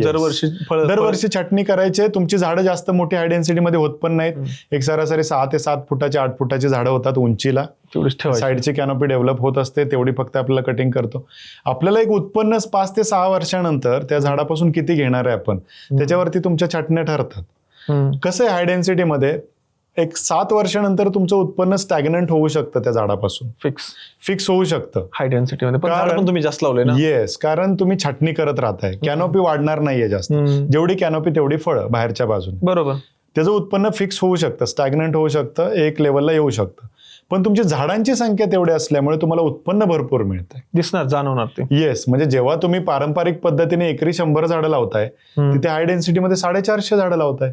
खूप राहिलं. 4 पट झाडं लावलेली आहेत तुम्ही, म्हणजे उत्पन्न तुमचं 4 पट आहे. बरोबर बरोबर. आणि अगदी तुम्हाला वाटतंय की झाड आता फार जवळ झालेत, तर एक 4 ते 5 किंवा 6 वर्षानंतर मधलं एखादं झाड जर तुम्ही काढून टाकलं, जेसीबी लावून तरी चालते. येस, काही कमर्शियल आणि व्यावसायिक आंबा शेती जर आपण करताय ना, तर ह्या विषयावरती तुम्हाला बोललंच पाहिजे. बरोबर. तुम्ही असं नाही म्हणू शकत अरे मी एवढं वर्ष बाग लावली आणि आता मधलं झाड कसं काढू. काही फरक नाही पडत. तुम्ही 6-7 वर्ष उत्पन्न घेतलं, भरपूर उत्पन्न मिळालं एवढ्या झाडांपासून. आता तुम्ही काय करा, मधलं एक झाड काढा, जेणेकरून बाजूच्या झाडांना मध्ये ग्रो करायला जागा मिळेल. बरोबर. तुमचं उत्पन्न कमी होणार नाही याची खात्री आहे. बरोबर. उत्पन्न कदाचित वाढणार नंतर, बरोबर. तुम्ही मधलं एक झाड काढलं तरी, आणि तुमच्या बागेचं वय पण वाढणार. बरोबर. कारण झाडाला कॅनोपीसाठी बरोबर स्कोप मिळाला. आणि मग जेव्हा आपण झाड लावतोय, समजा पहिलं अर्ध वर्ष, दुसरं पूर्ण, तिसऱ्या वर्षी आपण फळ घेणार, बरोबर का? हो. मग तिसऱ्यापासून ते 10 वर्षापर्यंत जो कालखंड आहे, त्यामध्ये किती टनानं घेत जायला पाहिजे एकरी? आता आम्ही कसं म्हणतो, प्रति झाड आपण किती फळ घेताय. सुरुवातीला 1-2 वर्षानंतर तुम्ही प्रति झाड एक 5-6 फळं जरी घेतलीत तरी ठीक आहे. 5-6 फळाचं वजन होतं 2 किलो. म्हणजे आपली सरासरी एक 450 झाडं असली तर आपल्याला एक 850-1 टनापर्यंत उत्पन्न मिळणार. 1 टनापर्यंत तिसऱ्या वर्षी उत्पन्न मिळणार. 1 टनाचं जर तुम्ही गणित लावलं तर एक मोठी 70-80 रुपयाने जर माल तुमचा गेला तर 70-80 हजार रुपये तुमचे होणार आहेत. मी म्हणतो अगदी कमीत कमी 50,000 तर नक्कीच होतील. त्याच्यानंतर तुमचं उत्पन्न, कॅनोपी जशी वाढेल तसं उत्पन्न वाढत जाणार. बरोबर. मग तेच उत्पन्न नंबर ऑफ फळं, जसे आपण म्हणाल किती फळं लागतात, आधी आपण म्हणाल 5 ते 6 फळं, नंतर तुम्ही म्हणाल 12 ते 15 फळं, नंतर तुम्ही म्हणाल 20 ते 22 फळं. त्याच्यानंतर कदाचित एक 5 ते 6 वर्षानंतर अशी सिच्युएशन असते की तुम्ही तुमच्या झाडाला 50 ते 60 फळं पण घेताय कॅनोपी प्रमाणे, हाय डेन्सिटी प्लांटेशन मध्ये. आता 60 फळं जर तुम्ही म्हटला तर एक सरासरी किलोमध्ये 3 फळं तुमची बसणार आहे 300-350 ग्रॅमच्या हिशोबाने. म्हणजे एक 20 किलो आंबा तुम्हाला सापडला एका झाडापासून. आता तुमची 450 झाडं तुम्ही लावलेली आहेत समजा, हाय डेन्सिटी 12/8च्या हिशोबाने, आणि एका झाडाला 20 किलो आंबा तुम्ही धरलाय, तर 450च्या हिशोबाने एक सरासरी तुम्हाला 7 ते 8 टन उत्पन्न मिळालं. मग 8 टनाचं जे उत्पन्न आहे ते सरासरी तुम्ही 70-80 रुपयाने विकलं तरी पण ठीक आहे, तरी तुम्हाला 6 ते 6.5 लाख रुपये उत्पन्न मिळालं. बरोबर. हे मी कन्झर्वेटिव्ह म्हणजे कमीत कमी सांगतोय. जास्त तुमची झाडं कशी आहेत, उत्पन्न कशी डेव्हलप केले, कॅनोपी किती स्ट्रॉंग आहे, तुमचं प्लांट कुठून तुम्ही आणलेलं आहे, बरोबर, या सगळ्या गोष्टीवर बऱ्याच गोष्टी ठरतात. म्हणजे 3 ते 4-5 वर्षानंतर एक 5-6 लाख रुपये एकरी भेटू शकतात. बरोबर, चांगली. म्हणजे जसं मी तुम्हाला म्हणालो की तुम्ही एक 8-9 वर्षाच्या बागेमध्ये 7 ते 8 लाख रुपये उत्पन्न तुम्हाला मिळतंय, ते तुम्ही कॅनोपी आणि तुमच्या मॅनेजमेंट वरती डिपेंड करेल. म्हणजे अगदी तुमचा जो पहिला दुसरा प्रश्न होता ना की फुल टाइम आंबा शेती आहे का, बरोबर, तर तुम्हाला एकरी 7-8 लाख रुपये जर मिळत असतील ना, फुलच करू तर तुम्ही फुल टाइम करा. कशाला दुसऱ्या पिकांमध्ये जाताय तुम्ही? भरपूर झाले उसात तर 1-1.5 लाख रुपये राहतात. आणि आता उत्पन्न किती मिळतंय त्याच्यापेक्षा नफा किती मिळतो ह्याच्यावर येऊ. उत्पन्न सगळे घेत आहेत, तुम्हाला द्राक्षातून पण उत्पन्न मिळतंय, पण खर्च किती करताय? भयंकर खर्च होतो. म्हणजे तुम्ही उत्पन्न 3 लाख रुपये खर्च करून धरून त्याला 3च मिळत असतील. आंब्यामध्ये आंबा हे खूप स्टडी क्रॉप आहे. जसं मी तुम्हाला म्हणालो, जास्त फवारण्या नाहीयेत, खर्च कमी आहे, कष्ट कमी आहेत. नोकरदार वर्गासाठी पण हे चांगलं पीक आहे. अगदी जाऊन येऊन केलं तरी 4-5 लाख रुपये होतील एकरी. उत्पन्न खर्च जो आहे ना एकरी, आता आम्ही म्हणजे मी माझा हिशोब मांडून ठेवतो. शेवटी कसं आहे, तुम्ही व्यावसायिक शेती जर करत असाल तर तुमच्याकडे गणित पाहिजे, हिशोब पाहिजे. तुम्ही वर्षाचे घातले किती, इन्व्हेस्ट किती केले आणि तुम्ही मिळवले किती. तर या अर्थशास्त्रामध्ये एकरी एक सरासरी 80,000 ते 1 लाख रुपये खर्च होतो वर्षाचा, 5-6 वर्षाच्या बागेचा. कमी खर्च आहे मग. आणि मी म्हणतो अगदी कमीत कमी 50-60 रुपयाने जरी आंबा गेला तरी 4-5 लाख रुपये तुम्हाला होऊन जातील. चांगला आरओआय आहे. हा, तर तुम्हाला रेट ऑफ रिटर्न तुमचा चांगला आहे, आरओआय चांगला आहे, इन्व्हेस्टमेंट तुमची चांगला आहे. तुमच्या येणाऱ्या रिटर्न ऑफ इन्व्हेस्टमेंट तुम्हाला म्हणजे 25% खर्चावरती तुम्हाला 100% मिळत आहेत. थोडक्यात अजून एक मिथ आहे मार्केटमध्ये की माझ्या डोक्यात ते चालू होतं बराच वेळ झालं, की लोक म्हणतात की आंबा तोडल्यानंतर पिकवण्यासाठी या केमिकलमध्ये बुडवतात, याच्यामध्ये ठेवतात, या पावडरीमध्ये ठेवतात, तो खाण्याच्या लायकीचा नाहीये. तर आंबा जेव्हा हार्वेस्ट होतो आणि तो खायला येतो तर त्यामध्ये काय होतं का? तर सगळ्यात त्याच्यामध्ये इम्पॉर्टंट आहे तुमचं किंवा महत्वाचं आहे, तुम्ही आंबा काढताय कसा, हार्वेस्टिंग जे आंब्याची होते. आता बरेचसे शेतकरी हाय डेन्सिटीमध्ये किंवा डेन्सिटी प्लांटेशन मध्ये तर झाडं छोटी आहेत, तुम्ही अगदी हाताने पिकिंग करताय आंब्याचं, म्हणजे हाताने आंबा तोडताय, कट करून, येस, कट करून किंवा कात्रीने कैचीने कट करून घेताय. जे मोठी झाडे ते झेलनीने वगैरे येतात. आता कोकणातल्या ज्या झेलण्या वगैरे आहेत त्या चांगल्या बनवलेल्या, त्या हिशोबाने बनवलेत. तुमचा देठ जो आहे तो आंब्यासोबत आला पाहिजे. देठ पाहिजे, त्याला देठ पाहिजे. म्हणजे जेव्हा तुम्ही आंब्याचं हार्वेस्टिंग करताय तेव्हा आंब्याचा जो देठ आहे तो अगदी फळाजवळ न तुटता लांबून 1-2 इंच, 1.5 इंचापर्यंतचा देठ किमान असावा. त्याचे फायदे सांगतो तुम्हाला. आंब्यामधून एक तोडल्यानंतर चिक निघतो, आपण त्याला बरोबर. चिक म्हणतो साध्या भाषेत. तो चिक जर तुमचा निघून गेला, हे चिक जो आहे ना तुमचा, हे नैसर्गिकरित्या झाडाला बुरशीपासून वाचवणारं अस्त्र आहे फळाचं. ओके. तो चिक जर निघून गेला तर तिथे बुरशीची लागण, सडन चालू होते. सडायला सुरुवात. तुम्हाला त्यावेळेला कळत नाही. बऱ्याच वेळेला आपण आंबा पिकायला टाकल्यानंतर आम्हाला कळतं की देठाच्या भोवती आंबा काळा पडला. हो, ह्याच्यामुळेच पडतो का? 100% लोकांचं पिकवण्यामध्ये हे जर प्रॉब्लेम येत असतील तर देठाजवळ आंबा काढा. नॅचरल कसा पिकवायला पाहिजे आंबा? देठ ठेवून? आंबा देठ ठेवून पिकवा तुम्ही, किंवा देठ तुम्हाला जर काढायचं असेल तर हार्वेस्टिंग झाल्यानंतर 1 ते 1.5 दिवसानंतर देठ काढा. म्हणजे तो जो देठामधला जो चिक आहे, जे नैसर्गिकरित्या तयार झालेला आहे झाडामध्ये, आंब्याला प्रोटेक्ट करण्यासाठी किंवा आंब्याला नीट ठेवण्यासाठी, व्यवस्थित ठेवण्यासाठी तो मुरू द्या आंब्यामध्ये. नंतर तो देठ निघाला तरी फरक नाही पडणार. तुम्ही एक लक्षात घ्या, तर 1.5 इंचाचा देठ जेव्हा आंबा काढल्यानंतर तुम्ही तोडता 1 ते 1.5 दिवसानंतर, तेव्हा त्याच्यातून काही बाहेर येत नाही. तो चिक सुकून जातो आतल्यात आणि तो आंब्याला प्रोटेक्ट करतो. पहिल्यांदाच ऐकलं मी हे. येस. म्हणून देठासोबत आंबा काढा, की तो ठेवा 1 ते 1.5 दिवस, त्याच्यानंतर देठ तुटला तरी प्रॉब्लेम नाही. त्याच्यानंतर तुम्हाला नैसर्गिकरित्या तो पिकवायचा आहे, तर एक 22 टीनचं जे द्रावण आहे त्याच्यामध्ये तुम्ही कोमट 22 टीनच्या द्रावणामध्ये 1 2 ते 3 मिनिटं आंबा बुडवून तुम्ही, तो खायला हानिकारक नाही? नाही, 22 टीनचे जे रेसिड्यूज तुमच्या फळामध्ये रिकमेंडेशन आहे ते? हे रेकमेंडेड आहे. अच्छा, काहीच प्रॉब्लेम नाही? कार्बन मध्ये बुडवून काढलं की तो पिकतो लगेच? कार्बेंडेझिम नाही, हे रोगापासून म्हणजे बुरशीसाठी आहे. पिकवण्यासाठी त्याच्यामध्ये येतं इथिफोन येतं, किंवा इथ्रेल वगैरे येतं, किंवा ते इथिलिनच्या पाउचेस येतात. तर ह्याच्यामध्ये कसं FSSAIचा एक नॉर्म आहे, कॅल्शियम कार्बाइड म्हणून जे तुमचं येतं, खडा येतो. येस, ते बॅन आहे. ते नाही वापरायचं? नाही, ते बंद झाले मला. कार्बाइड बॅन अजूनही ते काही ठिकाणी मिळतं, लोक वापरतात, ते हानिकारक आहे. आता त्याचे रेसिड्यू पण येतात. पण कसं आहे, शेवटी मार्केट आहे.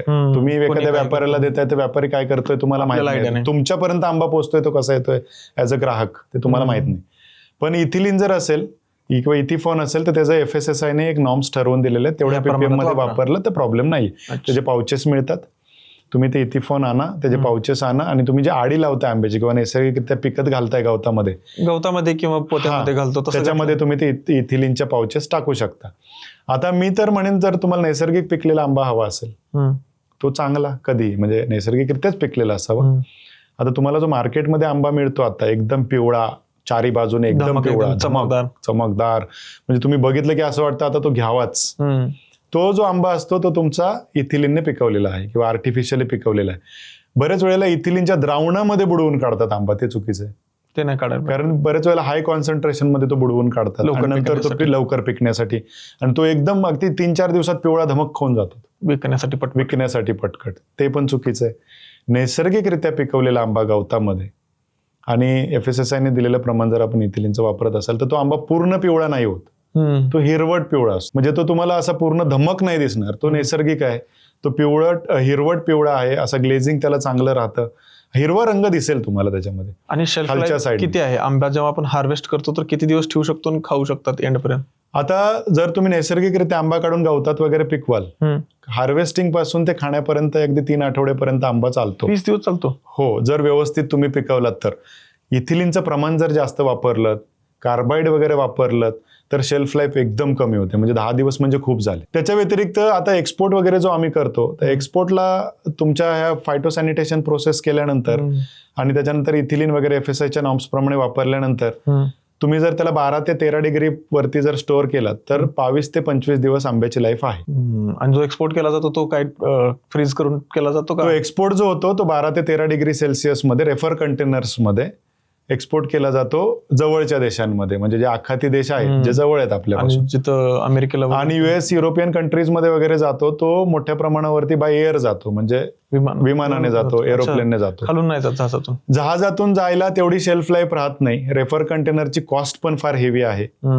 जातो नाही असं नाहीये, पण त्याला डायरेक्ट वेसल्स पाहिजेत, ज्यामध्ये न थांबता ट्रान्झिट वेसल्स नसाव्यात, डायरेक्ट वेसल्स पाहिजेत. डायरेक्ट रेफर कंटेनर 20-22 दिवसामध्ये तिथे पोहोचणारा पाहिजे. अशा वेसल्स आहेत, नाही असं नाही, पण त्याची कॉस्ट पण थोडी हेवी जाते. बरोबर आहे. हा, पण आता अमेरिकेसारखे देश किंवा युरोपियन युनियन सारखे देश, युरोपातील देश, यांना ते परवडतं, ते प्रगत देश आहेत, ते जास्त पैसा देऊन सुद्धा हापूस खातात. चांगलं पाहिजे येस, पण शेतकरी तिथपर्यंत पोहोचला पाहिजे, त्याला तेवढं ते लॉजिस्टिक, वाहतूक सगळं करणं शक्य झालं पाहिजे. अजून आपल्याला झाडच माहित नाहीत कसली पाहिजे तर काय कुठून अजूनही आम्हाला 20 वर्ष 15 वर्ष आम्ही शेती करतोय आणि झाडाचं पान तोडून आम्ही दुकानदाराला दाखवतोय. तुम्ही मोठे नाही झाला तर दुकानदार मोठा झाला. बरोबर. आज प्रत्येक गावातला दुकानदार SUV 4 व्हीलर घेऊन फिरतोय. तुमच्याकडे अजून जो ट्रॅक्टर होता त्याची EMI 20 वर्षात फेडलेला नाही, तो बँकेने ओढून नेला. अशी परिस्थिती आहे. मान्य आहे मला. काय वाटते, शेवटचा प्रश्न मला सांगा की भविष्य काय वाटते आंब्याचं येणाऱ्या 5 वर्षात 20 वर्षात? मी तुम्हाला जर सुरुवातीला सांगितलं होतं की आंब्याचं उत्पन्न स्टॅग्नंट झालंय, म्हणजे 210-220 लाख मेट्रिक टनच्या आसपास आंबा उत्पादन होतोय. फक्त 30-32 हजार मेट्रिक टन आंबा एक्सपोर्ट होतोय, म्हणजे 1% कमी आंबा आपण निर्यात करू शकतोय. निर्यातीला मागणी एवढी आहे, पण आपल्याकडे निर्यात क्षम आंबा नाहीये किंवा लोकल डिमांड भरपूर आहे, त्यामुळे निर्यातक्षम आंबा तेवढा निघत पण नाही. लहरी वातावरण वगैरे आहे, ते सगळं झालं. आणि जसं मी म्हणालो की आंबा हे एकमेव फळ असं आहे की ज्याच्यात घराघरात प्रक्रिया होते, त्यामुळे लोकल वातावरणात किंवा तुम्हाला डोमेस्टिक मार्केटला सुद्धा मागणी वाढणार आहे. लोकसंख्या वाढते. लोकसंख्येच्या हिशोबाने जर 2017ला जेव्हा तुम्ही कुठे 130-135 करोडचा आपला देश होता, जो आता 145 करोडवर गेलाय, आणि उत्पन्न तुमचं 210चं 220 वर पण नाही पोहोचत आहे, 220 लाख मेट्रिक टन, तर ती तफावत वाढतेच आहे. बरोबर. पण आंबा शेती, जसं मी आधी पण म्हणालो, उत्पन्नाचं साधन आहे. फुल टाइम शेती केली तर भरपूर प्रोडक्शन उत्पन्न तुम्ही घेऊ शकता. एक शाश्वत शेती पर्याय आहे. पण 50 ते 60% शेतकरी पण आंबा शेतीमध्ये यशस्वी होत नाहीत, कारण ह्या ज्या सगळ्या प्रॅक्टिसेस आहेत, जे मी छोट्या छोट्या गोष्टी आता सांगितल्या, जसं जमीन कॅल्शियम कार्बोनेट त्याच्यामध्ये नको, किंवा कटिंग कसं केलं पाहिजे, बेड कधी घातले पाहिजे, छाटणी कधी झाली पाहिजे, मोहराची पालवी कशी जपली पाहिजे, मोहर कसा जपला पाहिजे, त्यामुळे पाणी कधी दिलं पाहिजे. जसं ड्रीप इरिगेशनचं आपण आधी म्हणालो, किंवा ड्रीप इरिगेशन जर आपण करता तर किती लिटरचा डिस्चार्ज प्रति झाड आपल्याला मिळाला पाहिजे. जसं आम्ही सांगतो की 13 ते 14 लिटरचा डिस्चार्ज, सगळा अभ्यास करायला पाहिजे.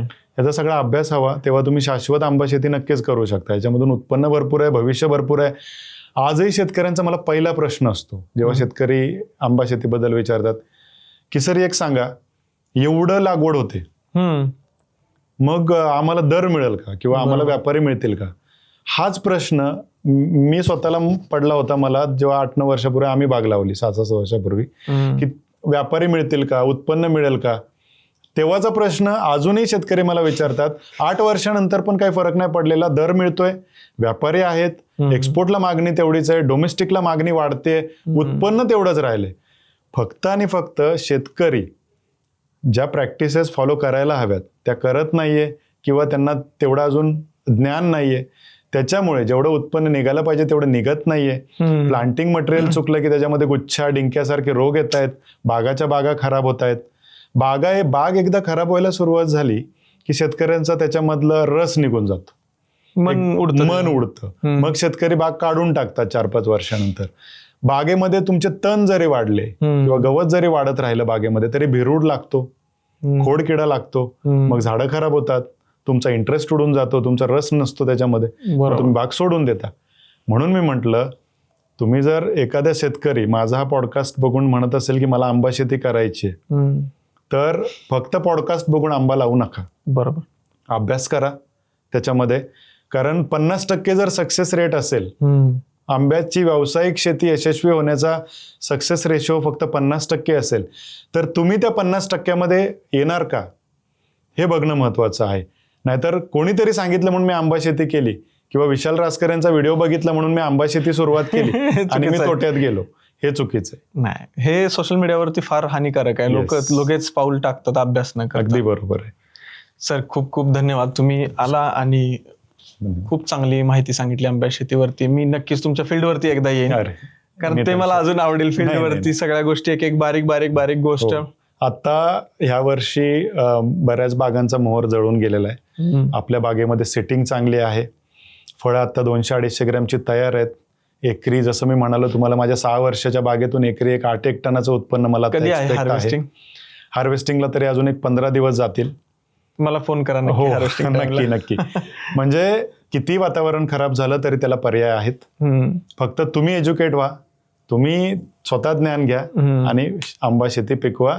शाश्वत शेती आणि फुल टाइम एक व्यावसायिक आंबा शेती म्हणून नक्कीच घडू शकते. थँक्यू. धन्यवाद. तर मित्रांनो, आता आपण डिटेलमध्ये बघितलं की आंबा शेती कशा पद्धतीनं करू शकता तुम्ही. तर मी म्हणेन की हा एपिसोड प्रत्येक शेतकऱ्यापर्यंत तुम्ही शेअर करा आणि मातीवर्सच्या प्लॅटफॉर्मवरती अजून कोण गेस्ट आणायला हवेत हे तुम्ही कमेंट सेक्शनमध्ये सांगा आणि सबस्क्राईब करायला विसरू नका.